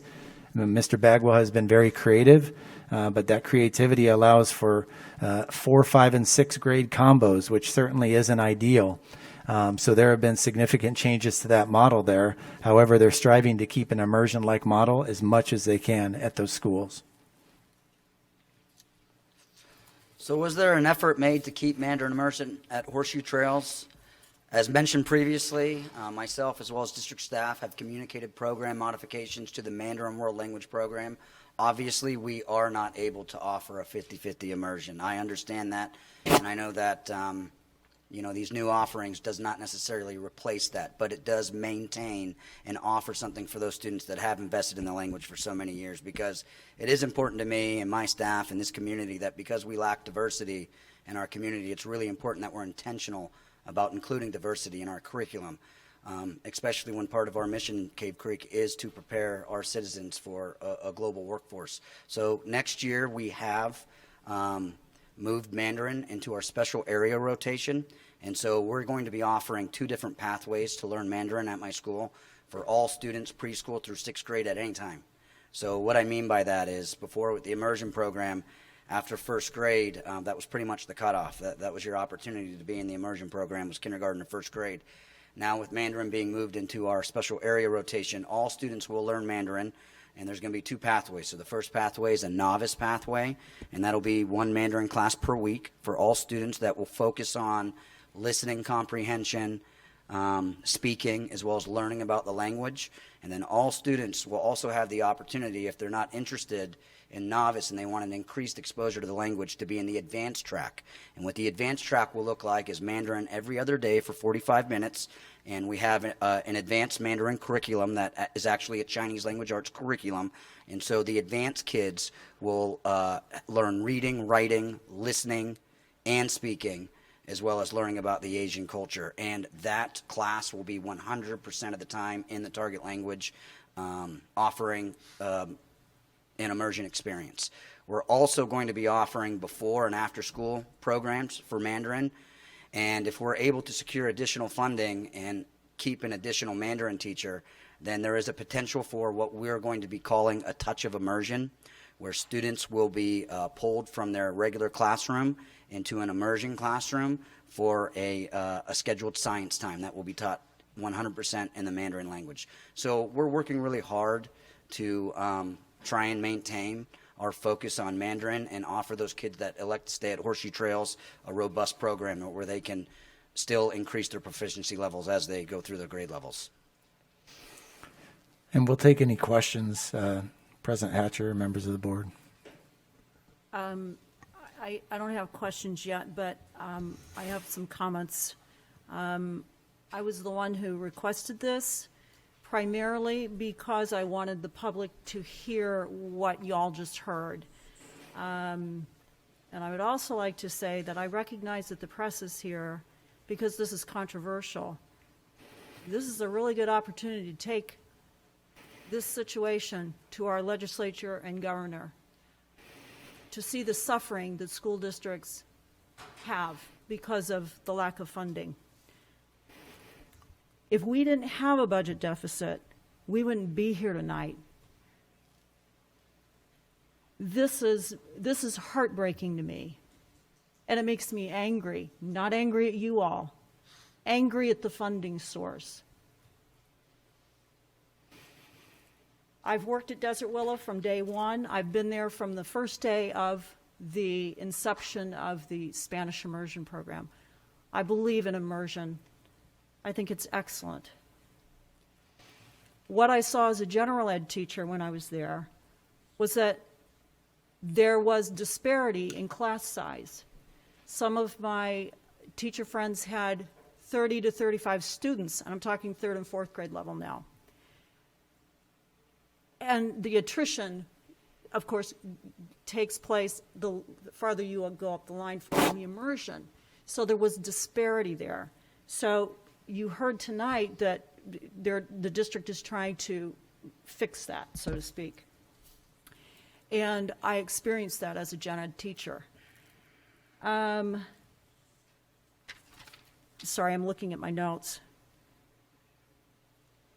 Also, when I was in third grade, now this was a few years back, in gen ed, I was approached to give names of kids who might be pulled from gen ed and put into the immersion program for fourth grade.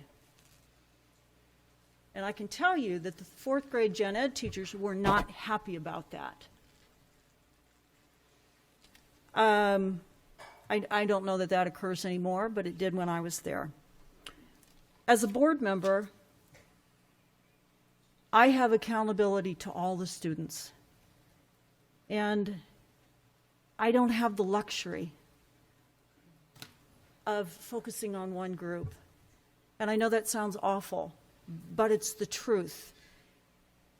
I have to look at things from a macro perspective. And that causes the decisions that we make up here to be very difficult. And I bet you my colleagues would say they feel that's very difficult too. They'll speak to you in a minute too. The last thing I want to say is this is not about racial bias to me. That didn't even occur to me when I voted for that until I started seeing that on social media. I was appalled when I saw that. Did not occur to me. So I appreciate the participation here and board comments. Questions for the presenters? I have a couple questions. I know there was mention earlier that there hasn't been any cuts in the Spanish language. I believe that there has been a cut. I know at Black Mountain they are not going to be offering that. Can that just be confirmed? Everybody as well? I believe that's the case. Is Mr. Owsley here? Dr. Jensen, is that the case? Okay.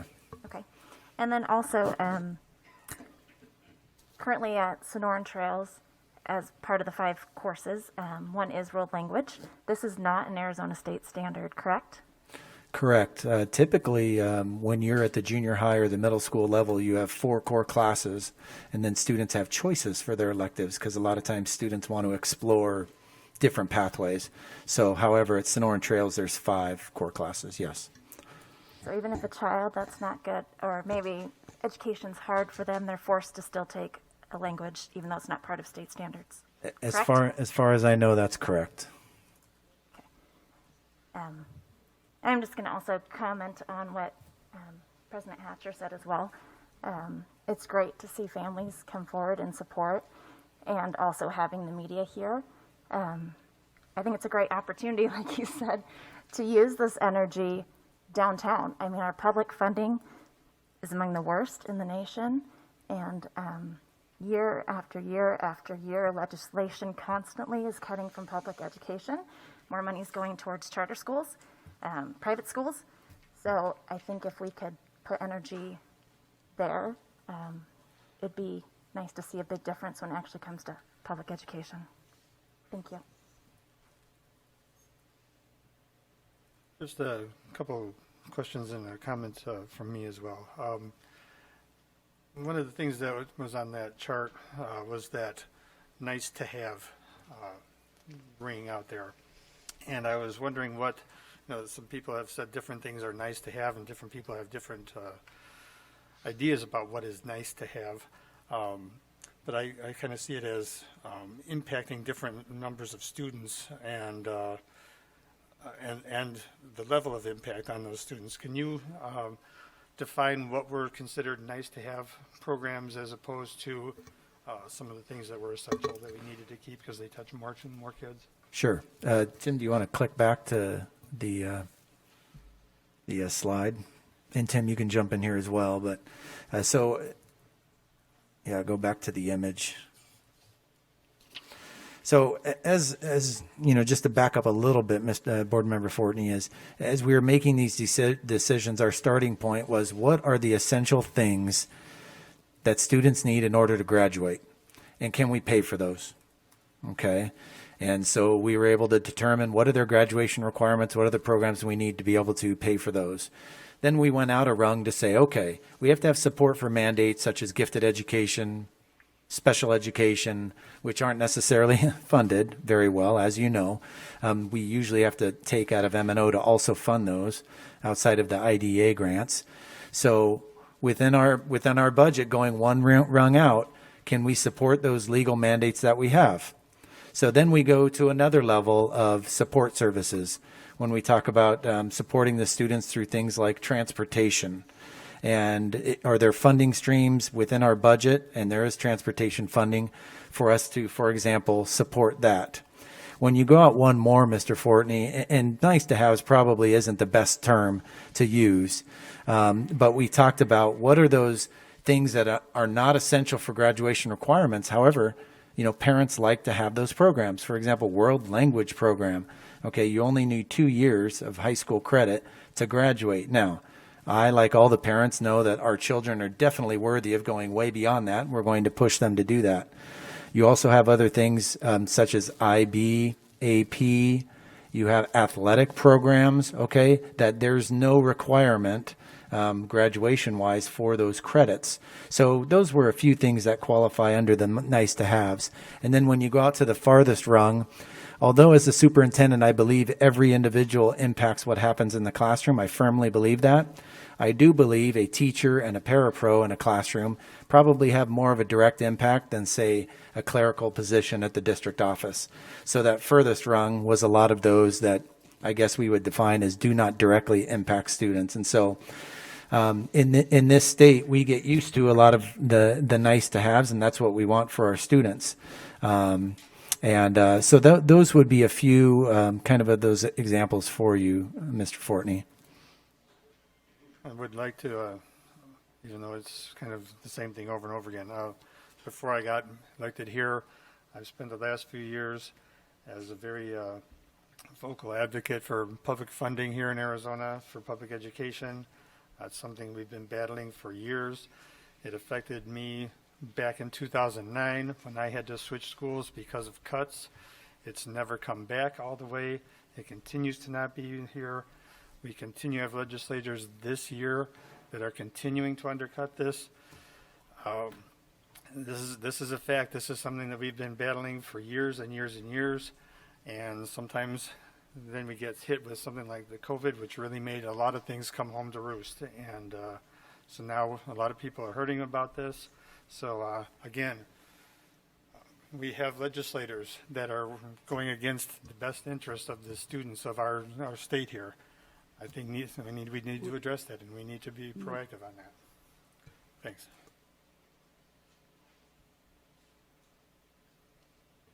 Anyone else have questions or comments for?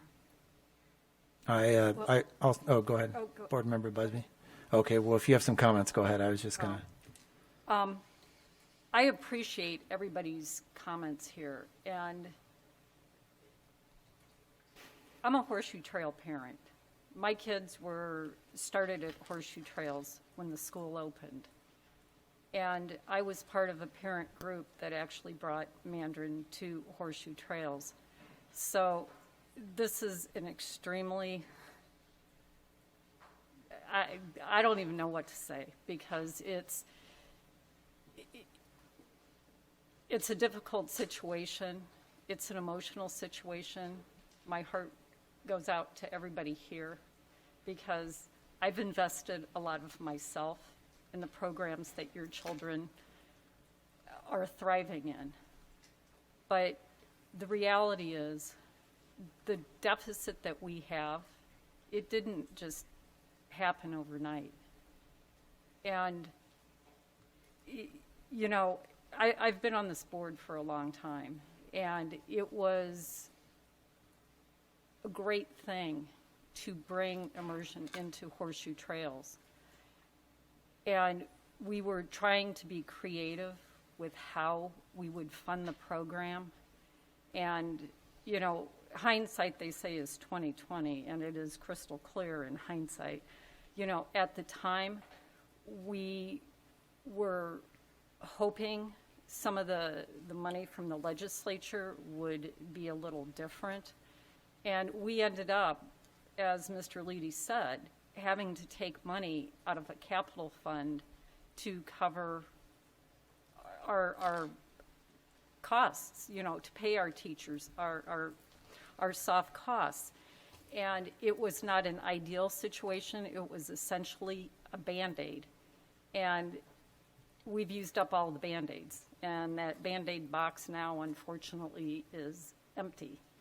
And we have no other choice. This isn't, you know, picking on any one program, group, school, or anything like that. It's heartbreaking to think that there are people sitting in this room that think there is a bias here. You know, as Beth mentioned, it shocked me when I heard that, because this district has been so embracing and so welcoming of everyone, regardless of who you are or what you look like.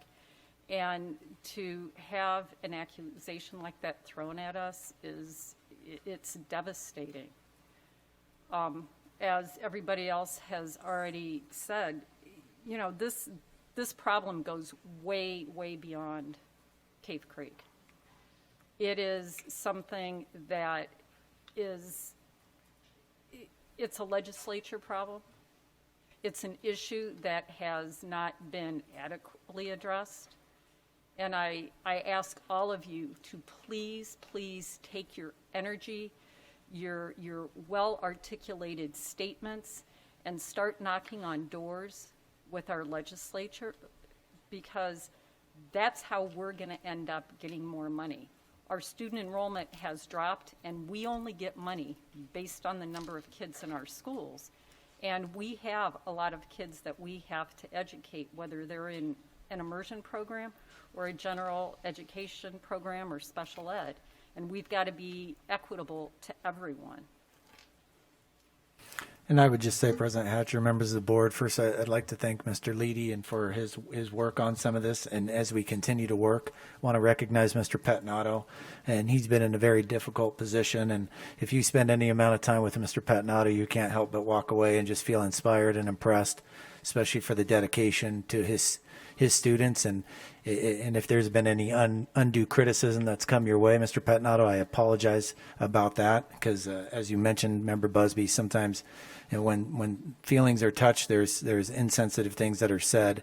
I appreciate our teaching and learning department as they've helped to navigate, and Dr. Jensen throwing in here. These certainly are not the types of discussion that I want to have as the superintendent. However, there's a lot of things at play in a school district that has 5,200 students and 600 or 700 employees. There's a big picture and a lot of moving parts that we have to attest to. So, are there any other questions, President Hatcher or members of the board? Member Brown, would you like to? Okay. Thank you. All right. Thank you all. Thank you. Item 5, action consent. Is there a motion to approve item 5, action consent as presented? So moved. Is there a second? Second. It's been moved and seconded to approve item 5, action consent as presented. All those in favor say aye. Aye. Opposed? Abstain? The motion carries. Item 5 is approved as presented. President Hatcher, members of the board, I'd like to just take this opportunity with that approval. There's been a few district leaders that have been approved as part of our reorganization. I do want to remind the board that basically next year we will have less leaders and less administration at the district office, and that was all in an attempt to protect the classroom. So just know that these people that have been hired, we are really excited to have them on board. So first I'd ask Elaine to come up to the microphone. Let me introduce Elaine Valario, who was approved as the ECS. Dr. Monroe, could you give us just a moment and let the some of the people leave? Because I couldn't hear what you were saying there.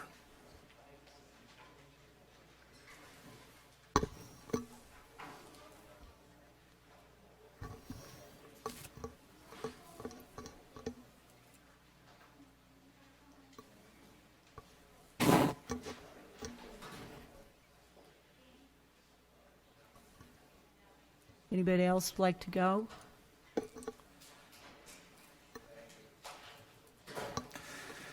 One of the interesting mask things is, I don't know, you can't hardly hear yourself. It's an interesting thing. So thank you, Member Brown, for just pausing that. So Elaine, come on up to the microphone. Elaine looks familiar.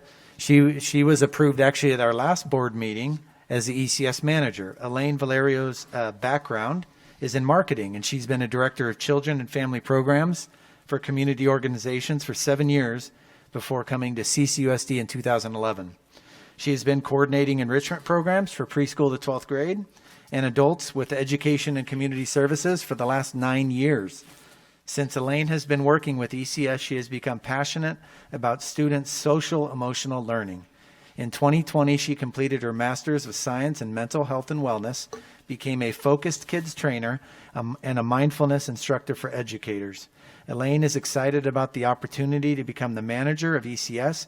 She looks forward to enriching the lives of CCUSD students and families, strengthening partnerships with the community, and supporting the schools by delivering quality early childhood programs, before and after school care, and various enrichment opportunities for all ages through ECS. How about a round of applause for Elaine?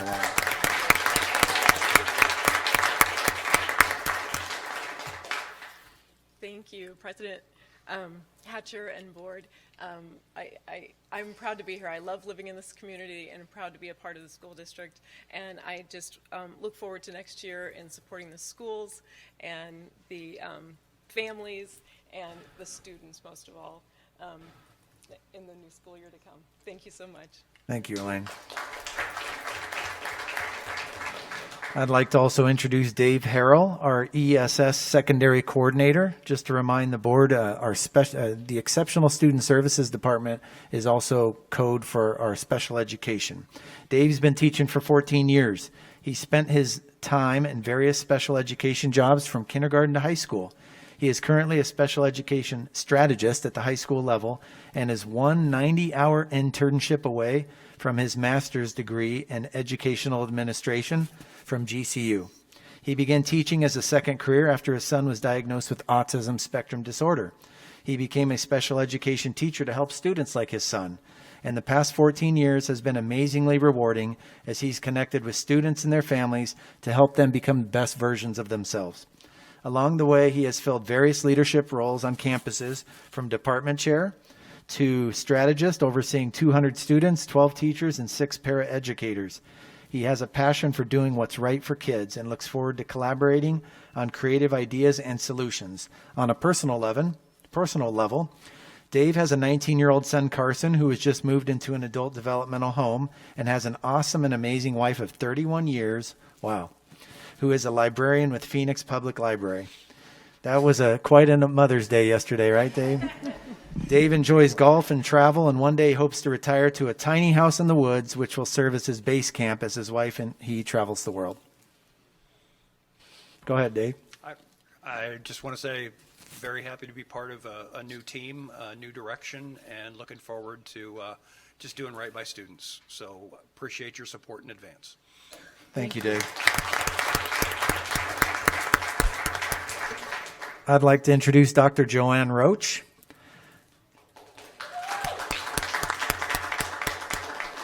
Dr. Joanne Roach has been dedicated to education for more than 21 years. She is the new principal at Desert Willow Elementary School. In case you're wondering, Dr. Roach earned her doctorate through Capella University in 2018. She's a fluent Spanish speaker, reader, and writer, and has a passion for second language learning.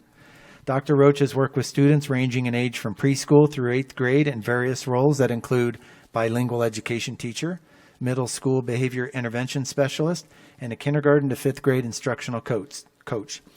Most recently, she served the past 4 years as the assistant principal for Gateway Elementary School in the Creighton School District. On a personal note, Dr. Roach and her husband, Ron, is Ron here? Okay, Ron's here. Yeah, he deserves a round of applause. There you go. Dr. Roach and her husband, Ron, have lived in North Phoenix for over 16 years. Her son, is it Cameron? Yes, but he didn't make it. Okay. Her son, Cameron, is a nursing student at NAU, while her daughter, is it Brianna? Yep. Brianna, are you here? Okay, so Brianna's here. And Brianna is a business student at the W.P. Carey School of Business at ASU. Just as a side note, Dr. Roach has 2 Rottweiler puppies, and she enjoys spending time with them every day as well. So, Dr. Roach. Thank you, everyone. Members of the board, President Hatcher, and Dr. Monroe.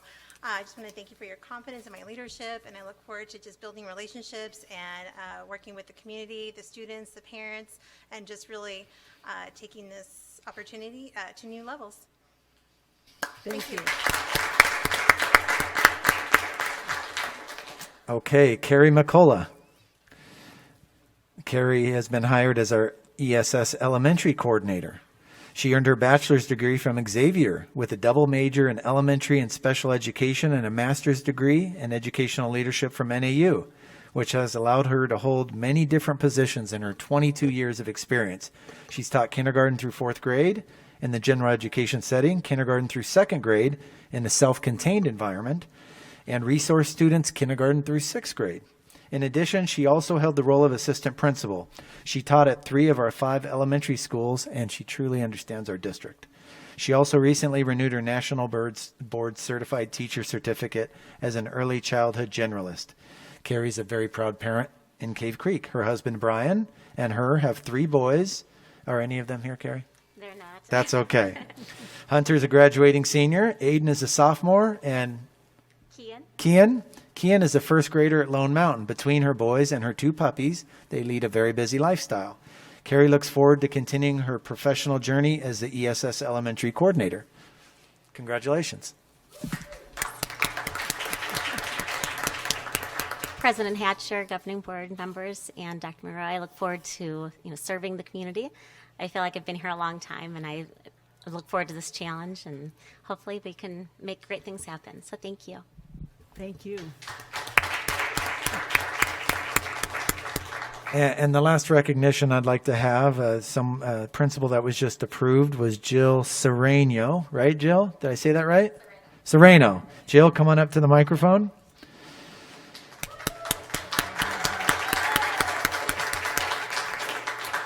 Jill is currently the principal of Mountain View Elementary School located in the Washington Elementary School District. A fun fact, Mountain View is located in the heart of Sunny Slope, and get ready for this. It has about 1,500 students, preschool to 8th grade. Jill graduated from the University of South Dakota with a bachelor's degree in elementary ed with a middle school language arts focus. She earned her master's in 2008 from NAU in ed leadership. Jill taught and coached in Cave Creek for 10 years prior to accepting the assistant principal position at Palo Verde Middle School in the Washington Elementary School District. After 4 years as assistant principal, she moved into the principal role of Palo Verde. Palo Verde was a turnaround school where in her first year as assistant principal, the school was near failing. After her 6 years as an administrator, she and her staff were able to take the school from a state label of a D label to a B, which is significant. Jill believes truly that it takes a village to run a school. With the support from not only her staff, it is essential to include parents, community, business leaders, and faith-based partners.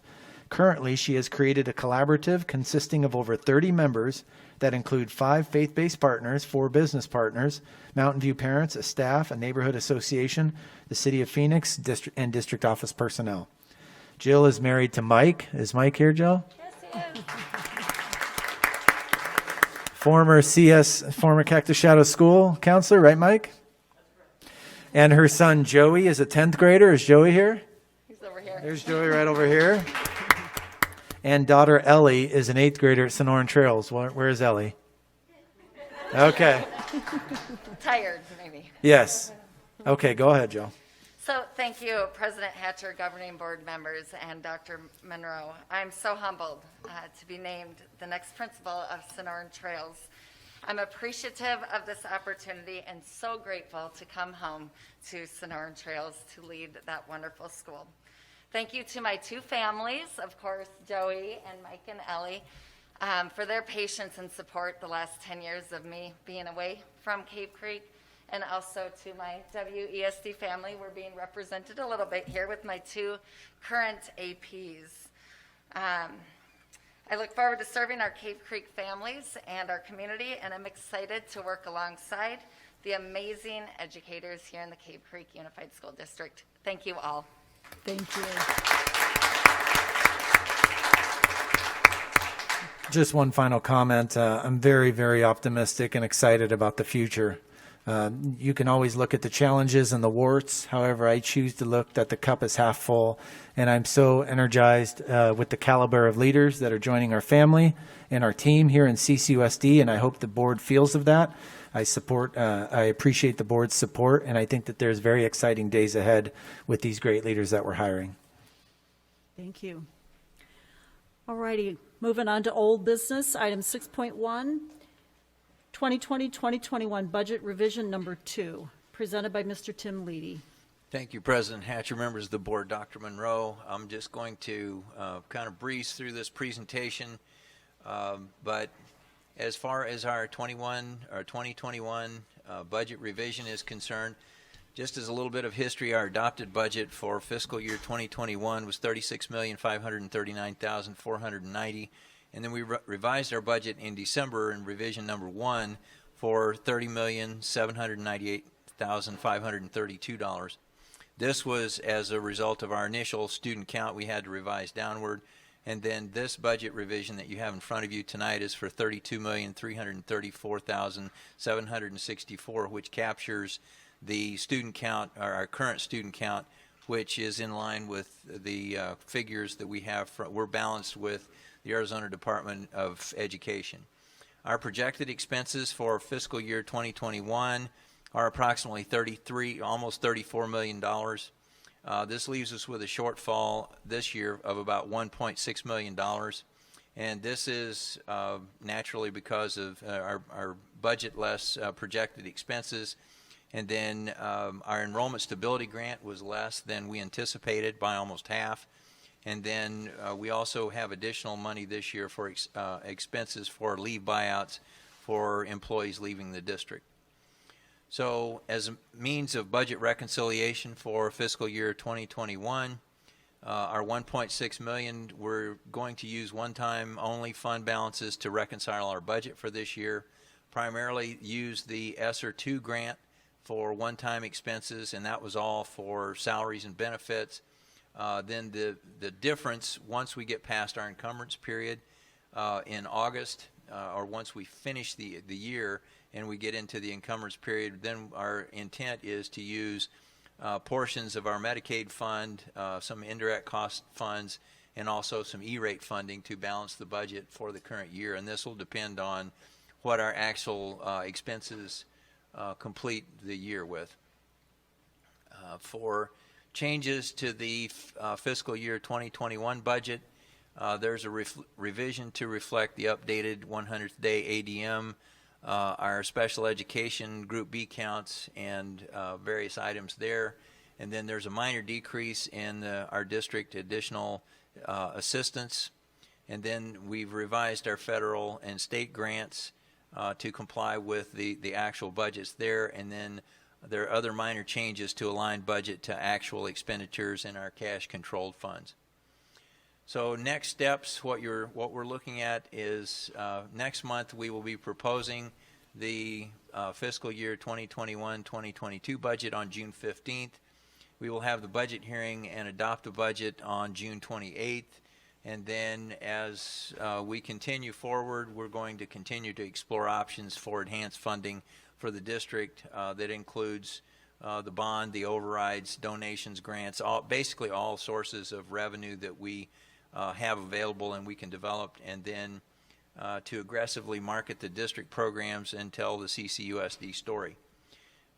We're also involved now with community outreach to invite students back to the school year for fiscal year 2022.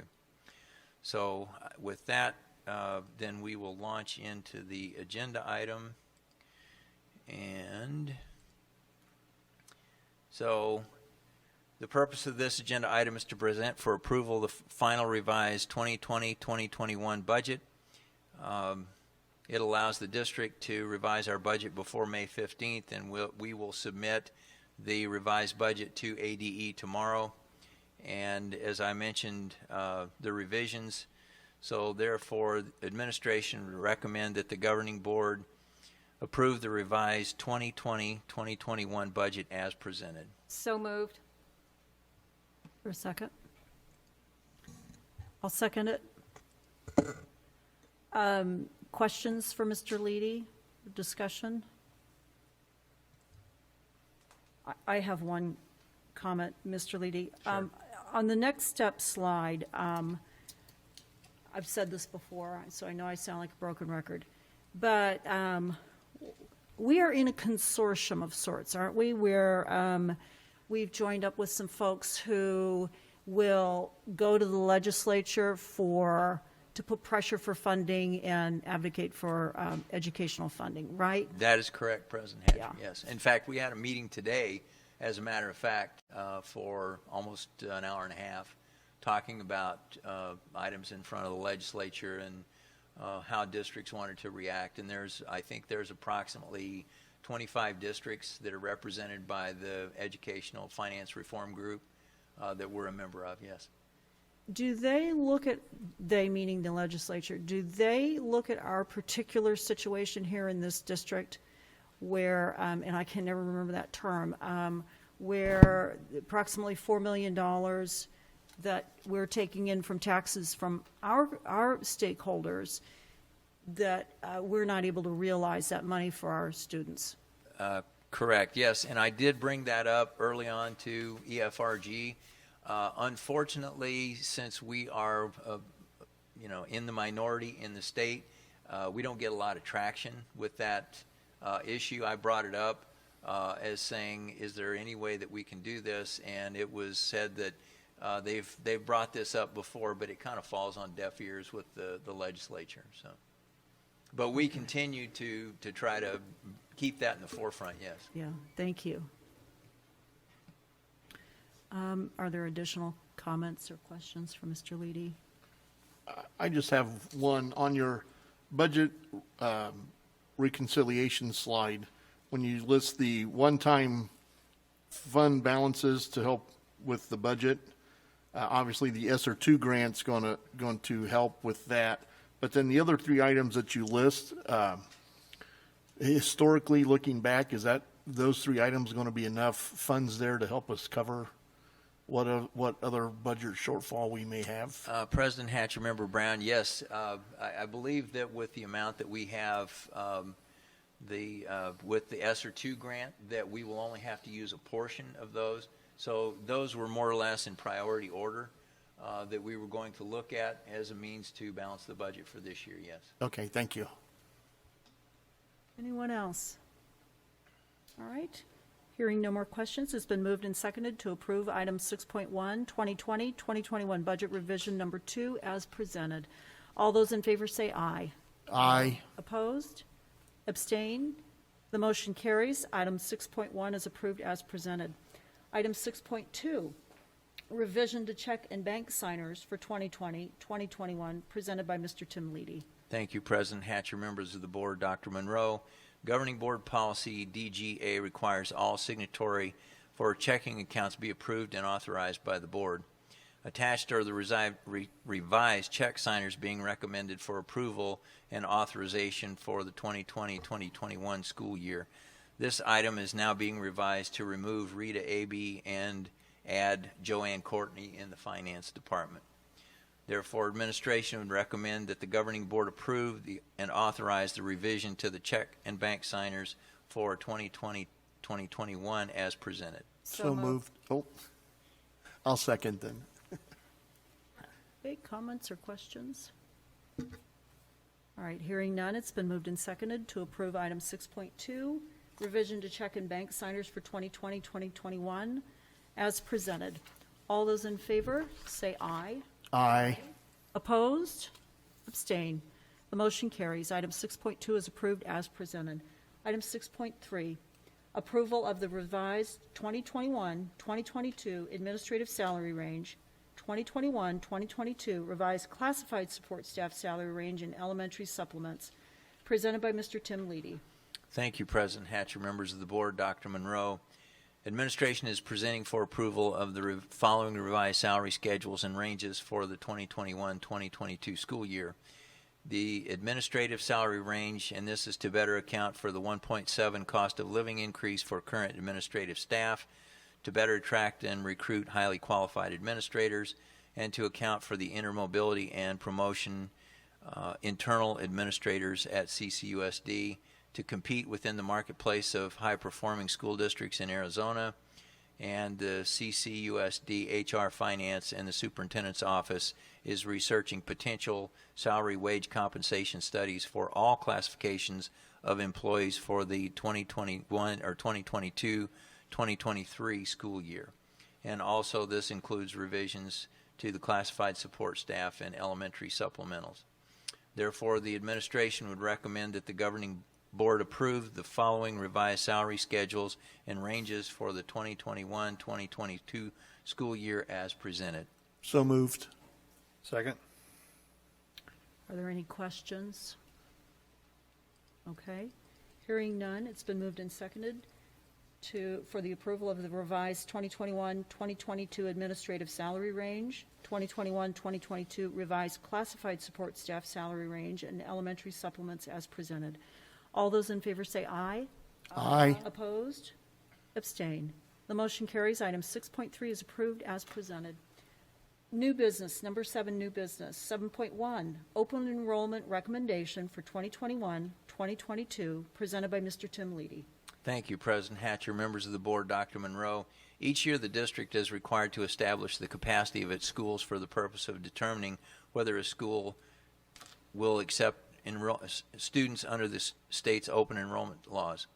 The district current established enrollment capacities are 650 at the K-8 level and 1650 at the high school level. Next year's projected enrollments for the schools based on this year's 100-day enrollment are as follows. Black Mountain Elementary, 420, Desert Sun, 357, Desert Willow, 476, Horseshoe Trails, 586, Lone Mountain, 405, Sonoran Trail, 710, and Cactus Shadows at 1704. And as a footnote, this was done from the 100th day, as it mentions the 100-day enrollment, so these figures are a bit low, but I think that we're still well within the ranges.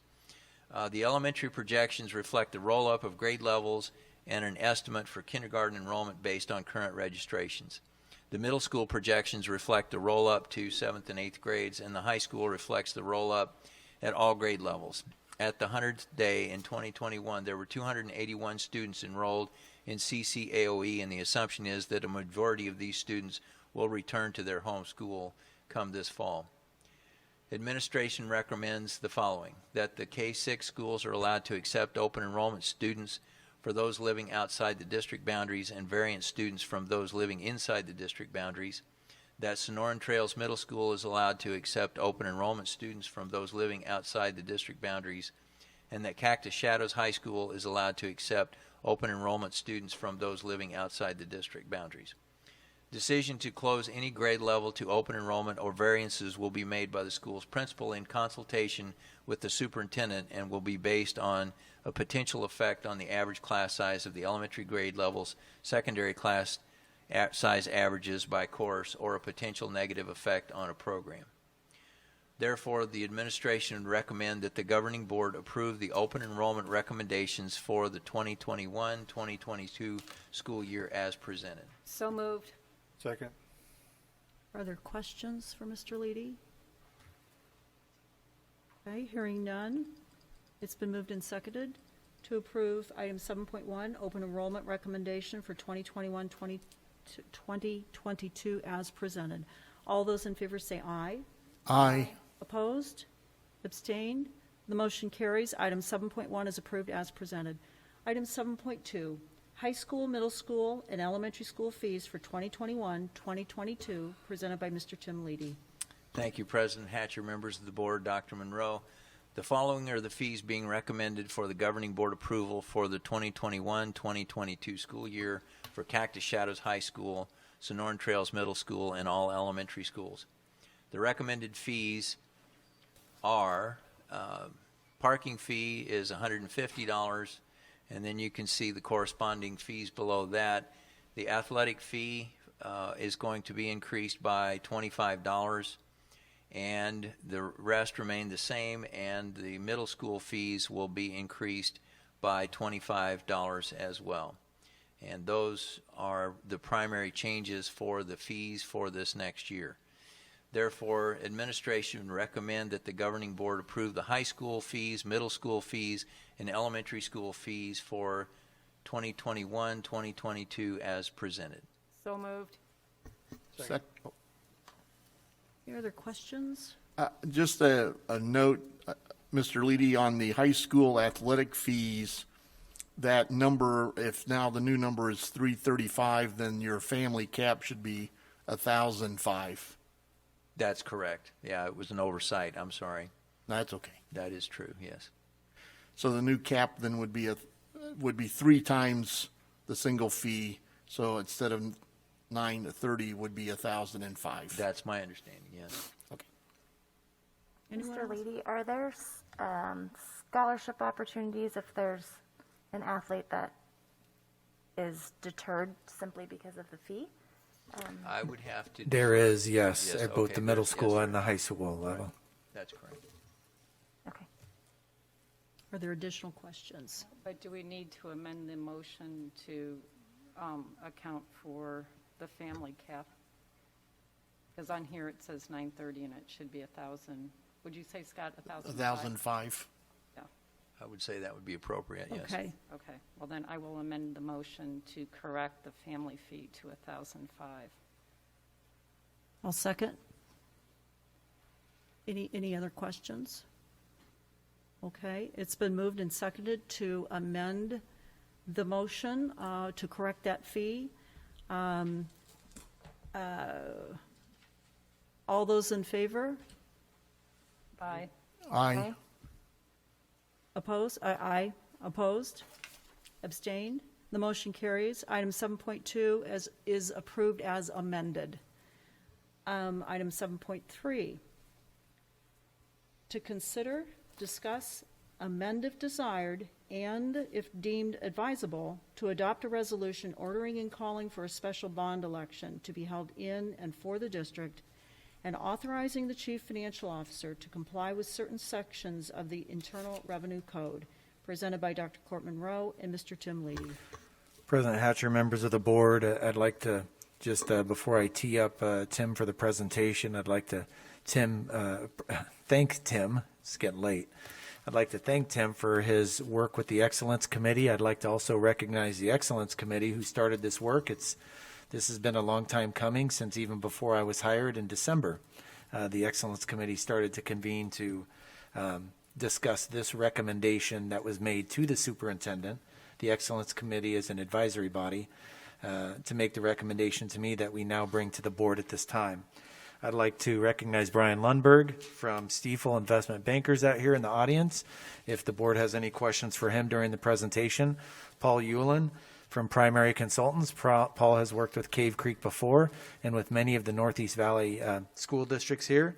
And then lastly, Jim Giel is here from Gus Rosenfeld from our law firm, if the board has any questions during Tim's presentation. Mr. Leedy. Thank you, President Hatcher, members of the board. Dr. Monroe, I have a brief PowerPoint here that'll kind of tee up our agenda item. But why a bond? Our last bond was in 2014.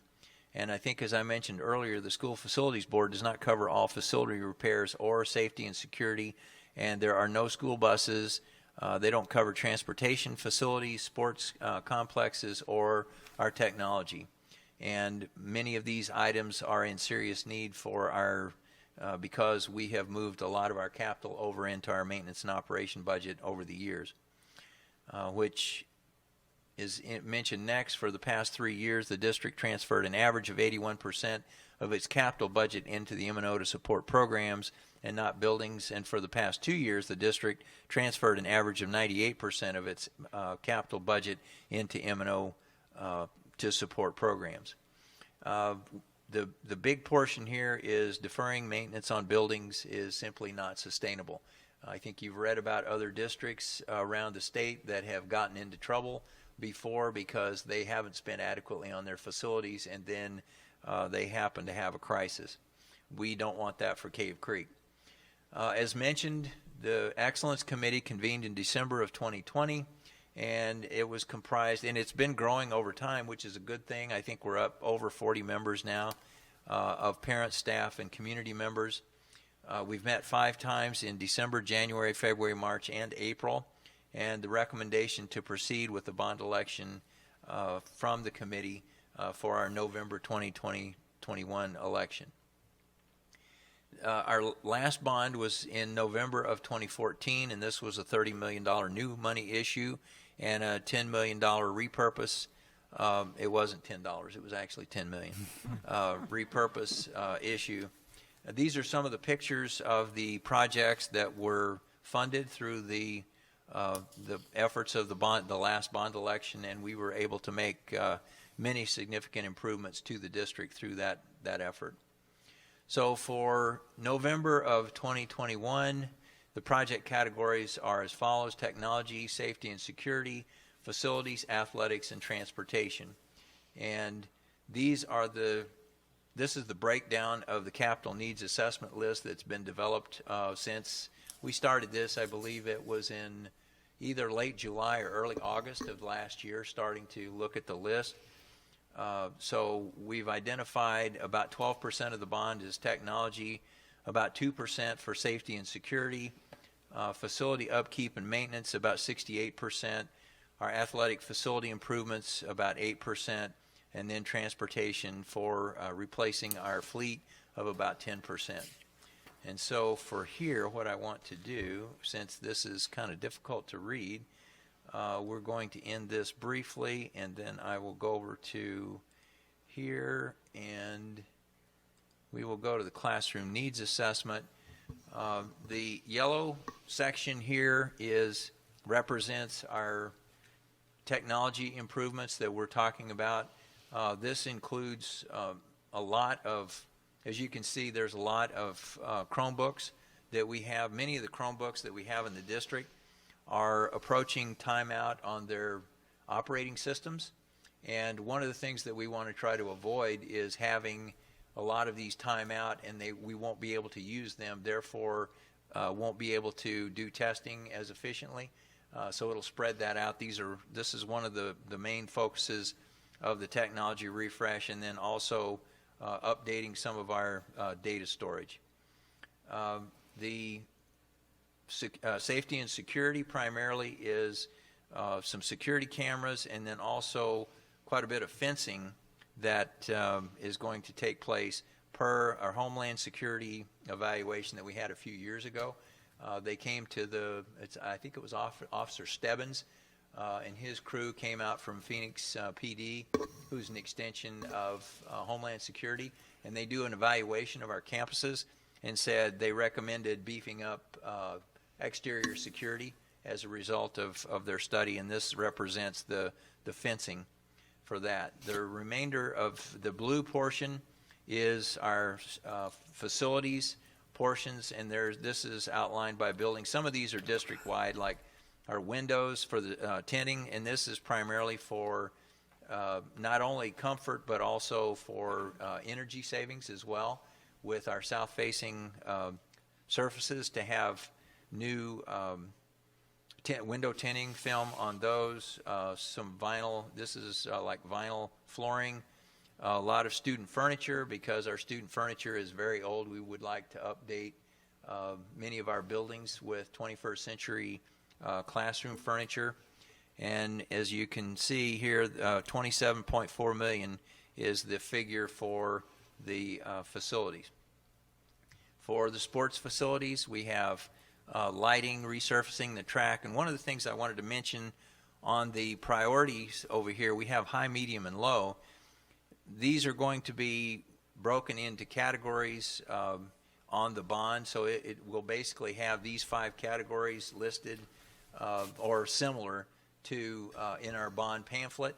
But as far as the actual priorities are concerned, we want to be a little flexible with these categories, because there may be the need that we have to move a priority from one sale to the other, but we will be able to do that because we will have 2 sales, and if we have to spend outside of our category, you can spend up to 10% of your total bond out of a category, so we can move expenses in case the need arises throughout the bond program.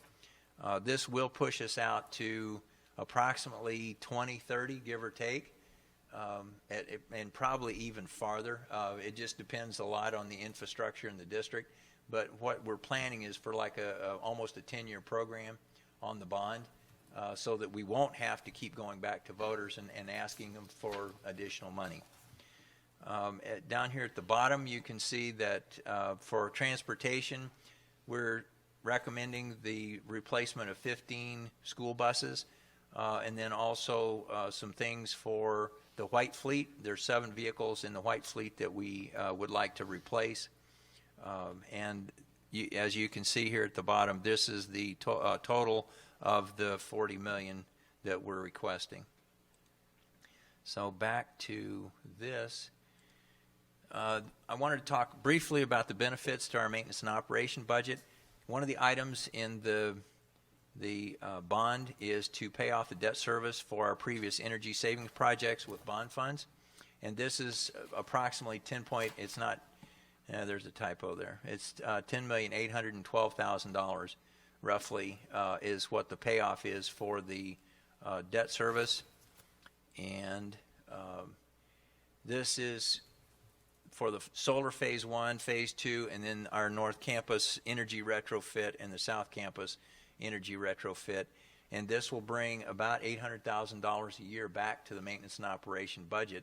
So it's not quite the same as an M&O override, but it will significantly help the district in future years by having these consolidated and having this capacity back in the M&O budget. So for the bond sale and cost, current estimates are, as I mentioned, through 2029, 2030. And then our first sale would be in February of 2022 for $25 million to jumpstart the program. The second sale in approximately 2024 or 2025, depending on need, of $15 million. And then the estimated cost to taxpayers with the home of average assessed value at $535,000 would be about $7.90 a month, or $94.90 a year for 15 years, and that would equate to an average of about 2 Starbucks a month that people would have to pay for that. As we mentioned before, Mr. Giel from Gust Rosenfeld and Mr. Lundberg are here from Stiefel, and we also have Paul Euland from Primary Consultants if you do have any questions.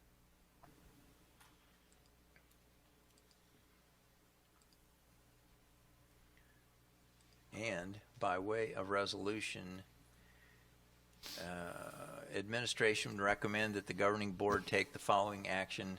Move that the governing board to consider, discuss, amend, if desired, and if deemed advisable, to adopt a resolution ordering and calling a special bond election to be held in and for the district, and authorizing the chief financial officer to comply with certain sections of the Internal Revenue Code.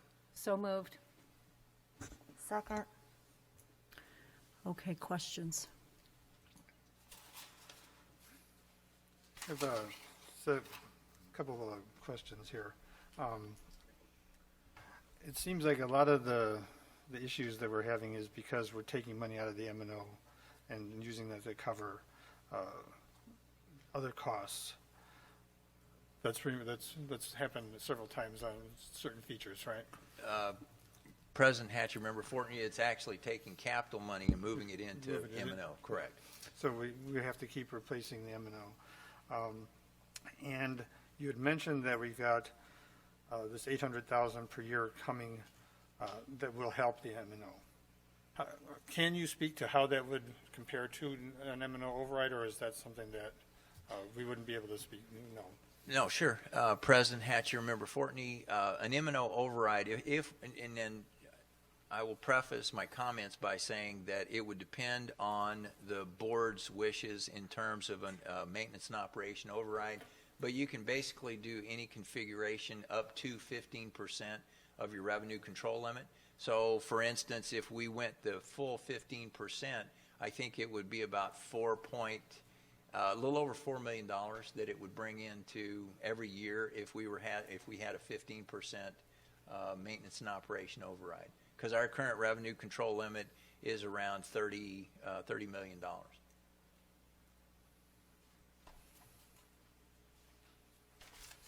Any other questions? Mr. Leedy, on the slide entitled Projects by Location slide,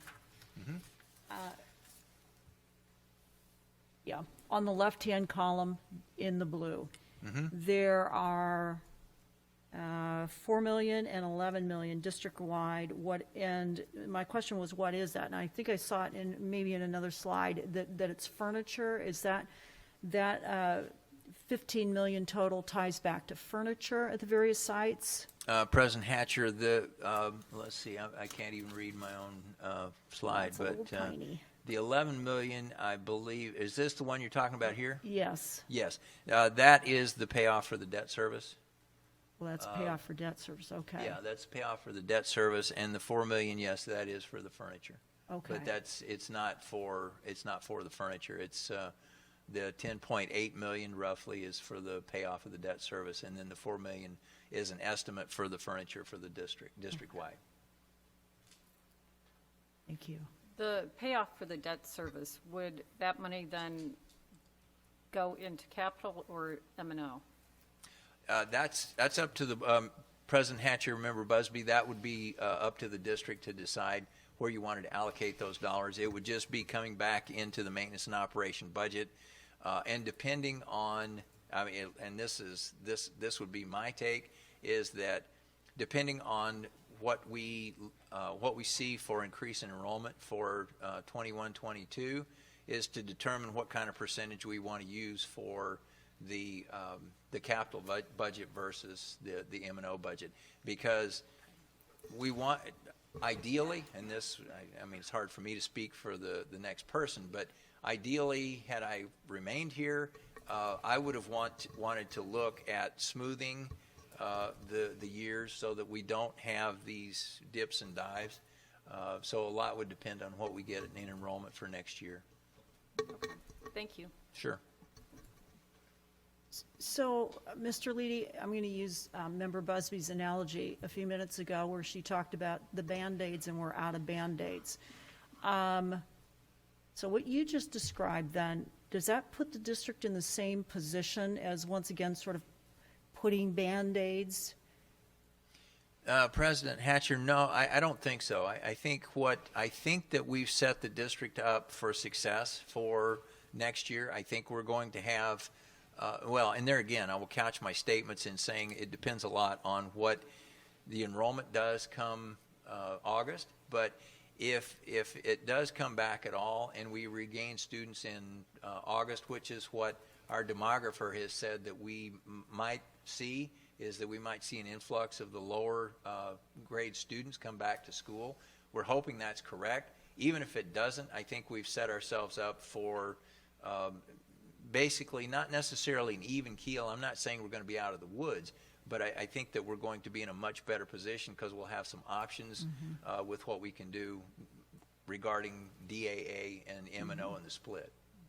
And this will, if the bond passes in November, the time frame on that will be that we will sell the bonds and probably close in February, maybe March of 2022, and then pay off the debt service by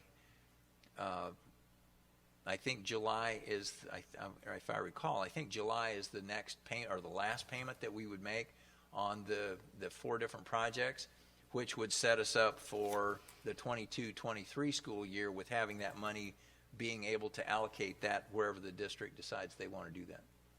Thank you. Any more questions or comments? Okay. Hearing none, it's been moved and seconded to approve item 7.3 to consider, discuss, amend if desired, and if deemed advisable, to adopt a resolution ordering and calling for a special bond election to be held in and for the district and authorizing the chief financial officer to comply with certain sections of the Internal Revenue Code as presented. Because it's a large sum of money and we're asking the public for money, I'd like to do a roll call vote, and that would enable board members too, if they desire to explain their vote. So let me start with Member Brown.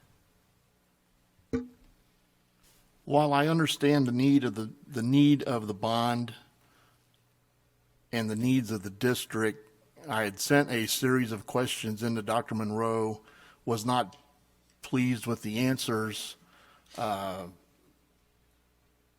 this time, I think we could do a better job with the information and production of the information that was given to the board members. So in saying that, with the materials presented to me and lack of satisfactory answers, my vote is no. Member Walker? With the way funding has been coming out of legislature and being the only district in the county without a bond or override, I'm actually voting yes. I think it's needed for our school district, especially at this time. Okay. Member Fortney? This is a really tough one. What I've been hearing since I've been on this board and the things that we've been doing is we've been cutting teachers. We've been cutting programs. And these things are not reflected in what happens in a bond.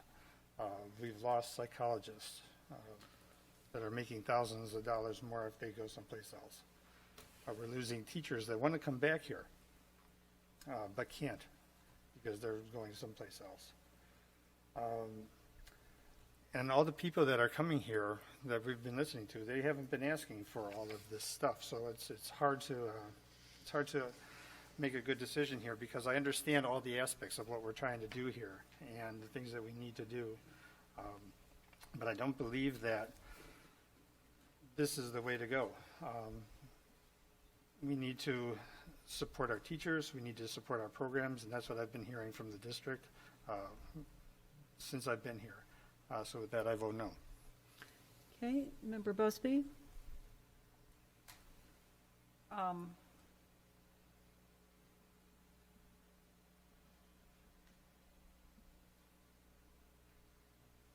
We have a responsibility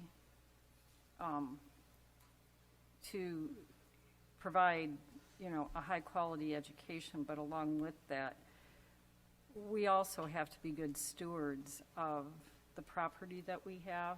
We've funded a lot of things through bonds. And like anything, after things need to be kept up. As Mr. Fortney said, this isn't funding teacher salaries or programs in classrooms, but if our facilities are lacking, then that's going to be a reason why students may not be in our schools. And so I'll vote yes.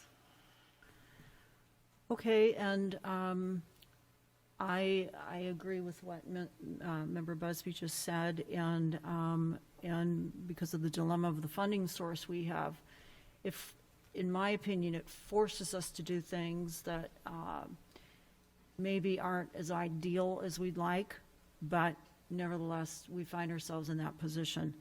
So, and I believe that education is a societal infrastructure. So I vote aye to go out for the bond. So the motion carries 3-2. 7.3 is approved as presented. Thank you for your explanations, board members. And President Hatcher and members of the board, always appreciate the support of the board. Completely understand it's a very difficult, multifaceted decision. If there's assurances that we can give board members and being able to answer questions more thoroughly and more detailed, we'd love to do that. I appreciate the board's questions that they ask through email, face-to-face in these meetings. It's obvious that the board is very good stewards of taxpayer money, very transparent, and so I appreciate the homework done by all the board members, so thank you. Okay, thank you. Yeah, it looks like we're going to need to go past 9 o'clock, probably. I doubt if we're going to be able to wrap this up in 9 minutes. So do we have a motion to extend the meeting past 9? So moved. Second. All right. It's been moved and seconded to extend the meeting past 9 o'clock. All those in favor say aye. Aye. Opposed? Abstain? Motion carries. Meeting will extend past 9. All righty, 7.4. First Amendment to easement agreement with Sprint Spectrum Realty Company, LLC, presented by Mr. Tim Leedy. Thank you, President Hatcher, members of the board, Dr. Monroe. The district has had a cell tower on the third baseline of the baseball field since July of 1997. The current agreement expires on July 14th, 2022, and Sprint Spectrum Realty requested to update the agreement this year. Our attorney has reviewed this agreement, and the new term is for 25 years from July 15th, 2022 to July 14th, 2047. The monthly fee was renegotiated from $732 per month to $1,200 per month, and the additional value of the lease renewal to the district is $140,400 over the term of the new lease. The cell tower lease revenue is deposited into Fund 515 Civic Center and used for facility-related need. Therefore, the district would recommend that the governing board approve the First Amendment to the easement agreement with Sprint Spectrum Realty Company, LLC, as presented. So moved. Is there a second? Second. Are there questions for Mr. Leedy? Maybe not a question that Mr. Leedy can answer. On the site plan that's provided in the book, it says it's dated September of 2020, but the actual diagram doesn't have the field house, doesn't have the high school softball field, the parking lot on 56th Street included in that. So my question is, with the improvements that Sprint/T-Mobile's wanting to make on these cell towers, is there going to be some sort of interference with the existing field house that they don't include in their site plan here.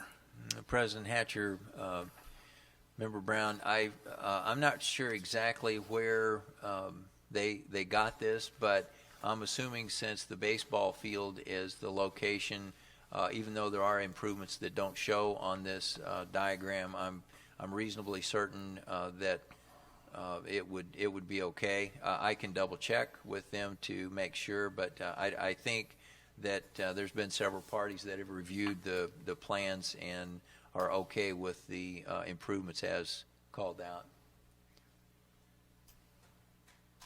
Okay, are there any other questions?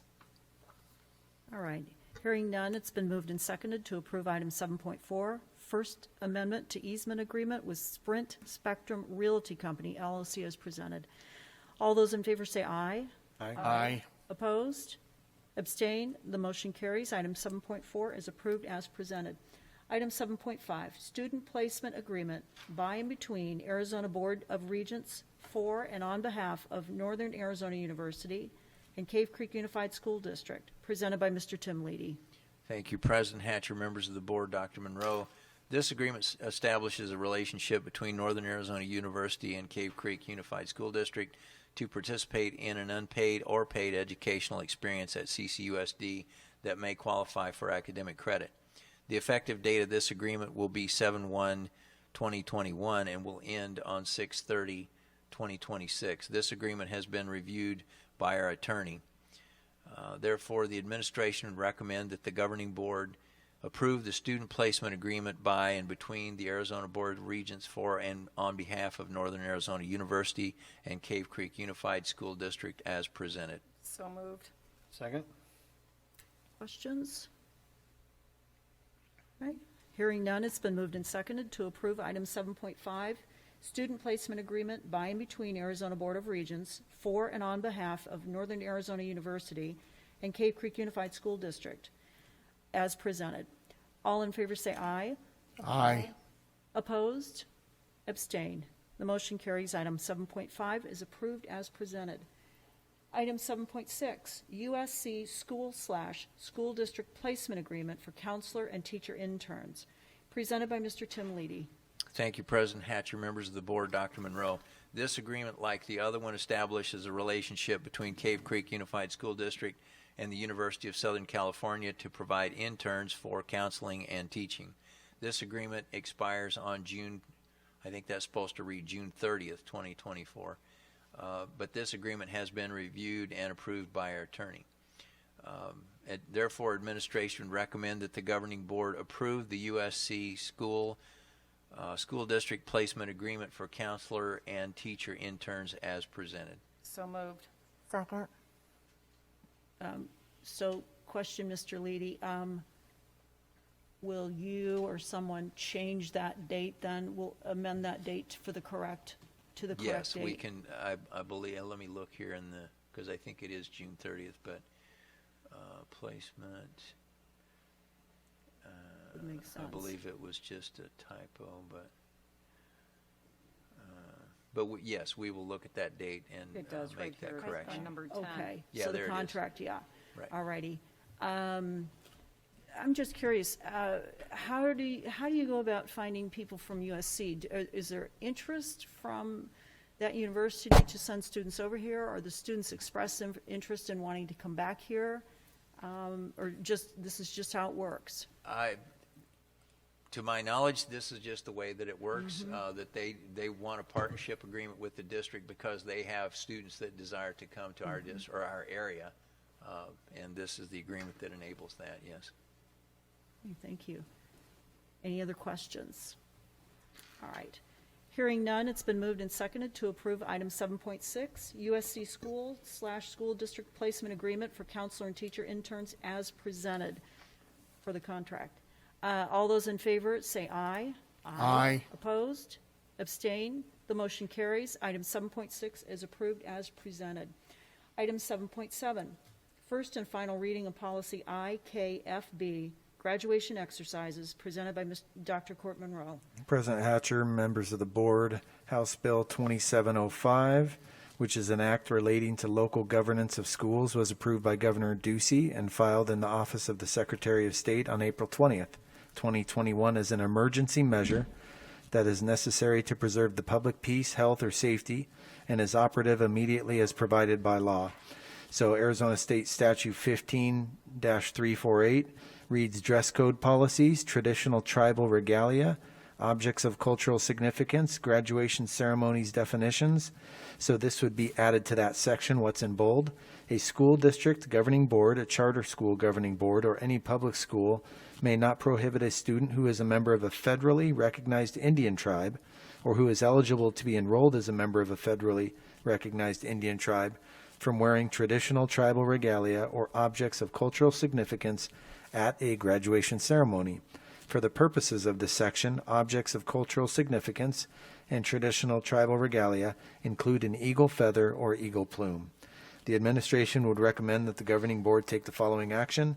Move that the governing board approve policy IKFB, graduation exercises, as presented. So moved. Second? Are there questions? All right. Hearing none, it's been moved and seconded to approve item 7.7, first and final reading of policy IKFB, graduation classes as presented. All those in favor say aye. Aye. Opposed? Abstain? The motion carries. Item 7.7 is approved as presented. Item 7.8, first reading of policy GCCA, general leaves for support and professional staff, presented by Mr. Tim Leedy. Thank you, President Hatcher, members of the board, Dr. Monroe. The attached represents the first reading of policy GCCA, professional support staff general leave. This was first discussed in IBN this year, brought up with the negotiation group, and the language was approved and vetted through the certified and classified ranks for IBN, and this is primarily changing our sick leave policy to a general leave policy. Therefore, the administration would recommend that the governing board this was the first reading, so we don't have to make a move on this. So it'll bring it back for the second reading at the next meeting. Well, you get an or there, though. Or you right. can make a motion to True, as first and final. first and right. final. So I will move that it be approved as a first and final. Second. Okay. Questions? All right, hearing none, it's been moved for item 7.8, first reading of the policy GCCA to bring it, to have it be a first and final for the general leave for support and professional staff. All those in favor say aye. Aye. As presented, sorry. Aye. Opposed? Abstained. Abstain. Okay, the motion carries. Item 7.8, the reading of policy GCCA is a first and final. 7.9, Arizona School Board Association, ASBA, submission of proposed issues for consideration for the 2022 political agenda, presented by me. All right, so they've given us the five main topics. The attachment was sent to the CCUSD Governing Board via email on April 30th, 2021. The board was asked to review the ASBA's current 2021 political agenda and reaffirm their top 5 priorities, and to be prepared to discuss and take action at the May 10th, 2021 board meeting. The board was also asked to think about 1 or 2 additional priorities they would like the legislative committee to consider. The recommendation is that the board will take the following action. It's recommended that, or I will move that the governing board reaffirm their top 5 priorities for ASBA's 2021 political agenda and submit 1 or 2 additional priorities they would like the legislative committee to consider if they see fit. Is there a second? Second. Okay. Questions or discussions? So I'm just going to ask y'all, are you okay with those top 5 platforms that we were provided? Yeah, those do cover everything that, I'm good with everything. I did have a couple of things that I wanted to add when we get to that point. Okay. So, because we're gonna need to vote on those 5. Those 5. Yeah, and then any additional. Do you have them in front of you, you guys? Or are you prepared to say yea or nay on them? Okay. Are we good with those 5? Yeah, all right, so, Member Fortney, you had 2 additional ones you wanted to add, is that what you said, or 1 or 2? Yeah, All right. in reaching out to the ASBA, I wanted to check on a couple of things that have been issues both for the state in general, but specifically for Cave Creek. And that is, first, that state equalization formula that President Hatcher was talking about before, where we are sending millions of dollars out of the state. Our former Senator Heather Carter was working with the legislature to try and get a portion of that back to our district. We are one of 25% of the districts that are non-state aid, so it's not, it's not insignificant amount of people that are affected by this. So that's the first one, to reevaluate the state equalization formula, to consider non-state aid districts retain a portion of the collected taxes. That's the first one. Okay. Okay. The second one, again, is for something that affects us because our special education population is a little bit above the average. That is another one that Senator Carter was working on, to reevaluate how Arizona funds mandated services for students with special needs, to fully fund special education programs. That would have a significant impact on our district, as those monies would not be getting pulled from other funds to cover special ed services. Okay. And these would be, according to Mr. Cotterman at the ASBA, these would be considered new items. Okay.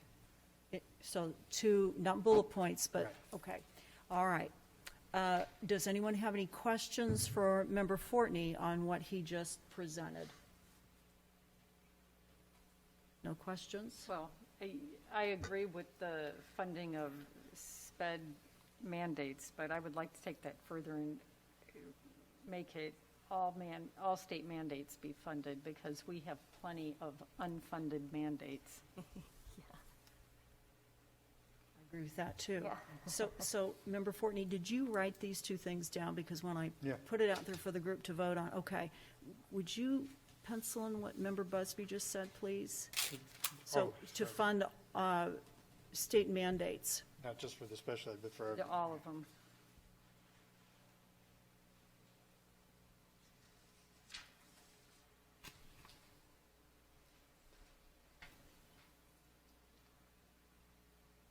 Okay. Got it? All right. Any other questions or discussion surrounding that? Okay. All right, hearing none. It's been moved and seconded to approve item 7.9 with the addition of, do you have that written down? Are you going to read my writing? All right. With the addition of these 2, reevaluate the state equalization formula to consider non-state aid districts a portion of the collected taxes. And the second, reevaluate how Arizona funds all mandated service programs for students with special needs, and to fully fund special education and all mandates that the state requires upon school districts. All right, that's long. But Mrs. Scott, are you writing all that down? Okay, because we are supposed to complete that form and give reasons why. All right. Okey doke. All in favor, say aye. Aye. Aye. Opposed? Nay. Abstain? All right, the motion carries, and if I heard correctly, carries by 4 to 1. Item 7.9 is approved as amended by Member Fortney's 2 additions. Item 7.10, approval of reclassification of grade level for the ECS bookkeeper job description. presented by Mr. Tim Leedy. President Hatcher, members of the board, Dr. Monroe, with the sophistication of bookkeeping software systems, the required knowledge and skill set of the ECS bookkeeper have become highly specialized, paralleling, if not exceeding that of the ECS office assistant and ECS program assistant positions. Therefore, the recommendation is to increase the ECS bookkeeper pay grade from 17 to 20, matching the ECS office assistant and ECS program assistant positions. Therefore, the district or the administration would recommend that the governing board approve the reclassification of grade level for the ECS bookkeeper job description as presented. So moved. Second. Questions or comments? Hearing none, it's been moved and seconded to approve item 7.10, approval of reclassification of grade level for the ECS bookkeeper job description as presented. All those in favor say aye. Aye. Aye. Opposed? Oh, sorry. Opposed? Abstain? The motion carries. Item 7.10 is approved as presented. Item 8, future agenda items. There are none. Item 9, upcoming calendar. Dr. Monroe? Yeah, President Hatcher, members of the board, on Wednesday night we have our Inspire Excellence Awards at the Fine Arts Center on May the 12th. And then, if you can believe it, high school graduation is a week from Wednesday at Falcon Field at 7 p.m. We'll make sure the board members get any instructions that they need to be able to attend there. And then on Thursday, after the high school graduation, we have our Sonoran Trails Middle School promotion. And that, remember, that happens at 4 different times, at 1 o'clock, 2:15, 3, and 4:45 at the Fine Arts Center. So the groups are being broken up by Sonoran Trails Middle School Administration. And the Inspire Excellence is at 5:30, correct? Is that right, Julia? 5:30? Okay. All right, thank you. Item 10, adjournment. Is there a motion to adjourn? So moved. Second. Third. Fourth. All in favor say aye. Aye. Opposed? Abstain. Motion carries. Meeting is adjourned.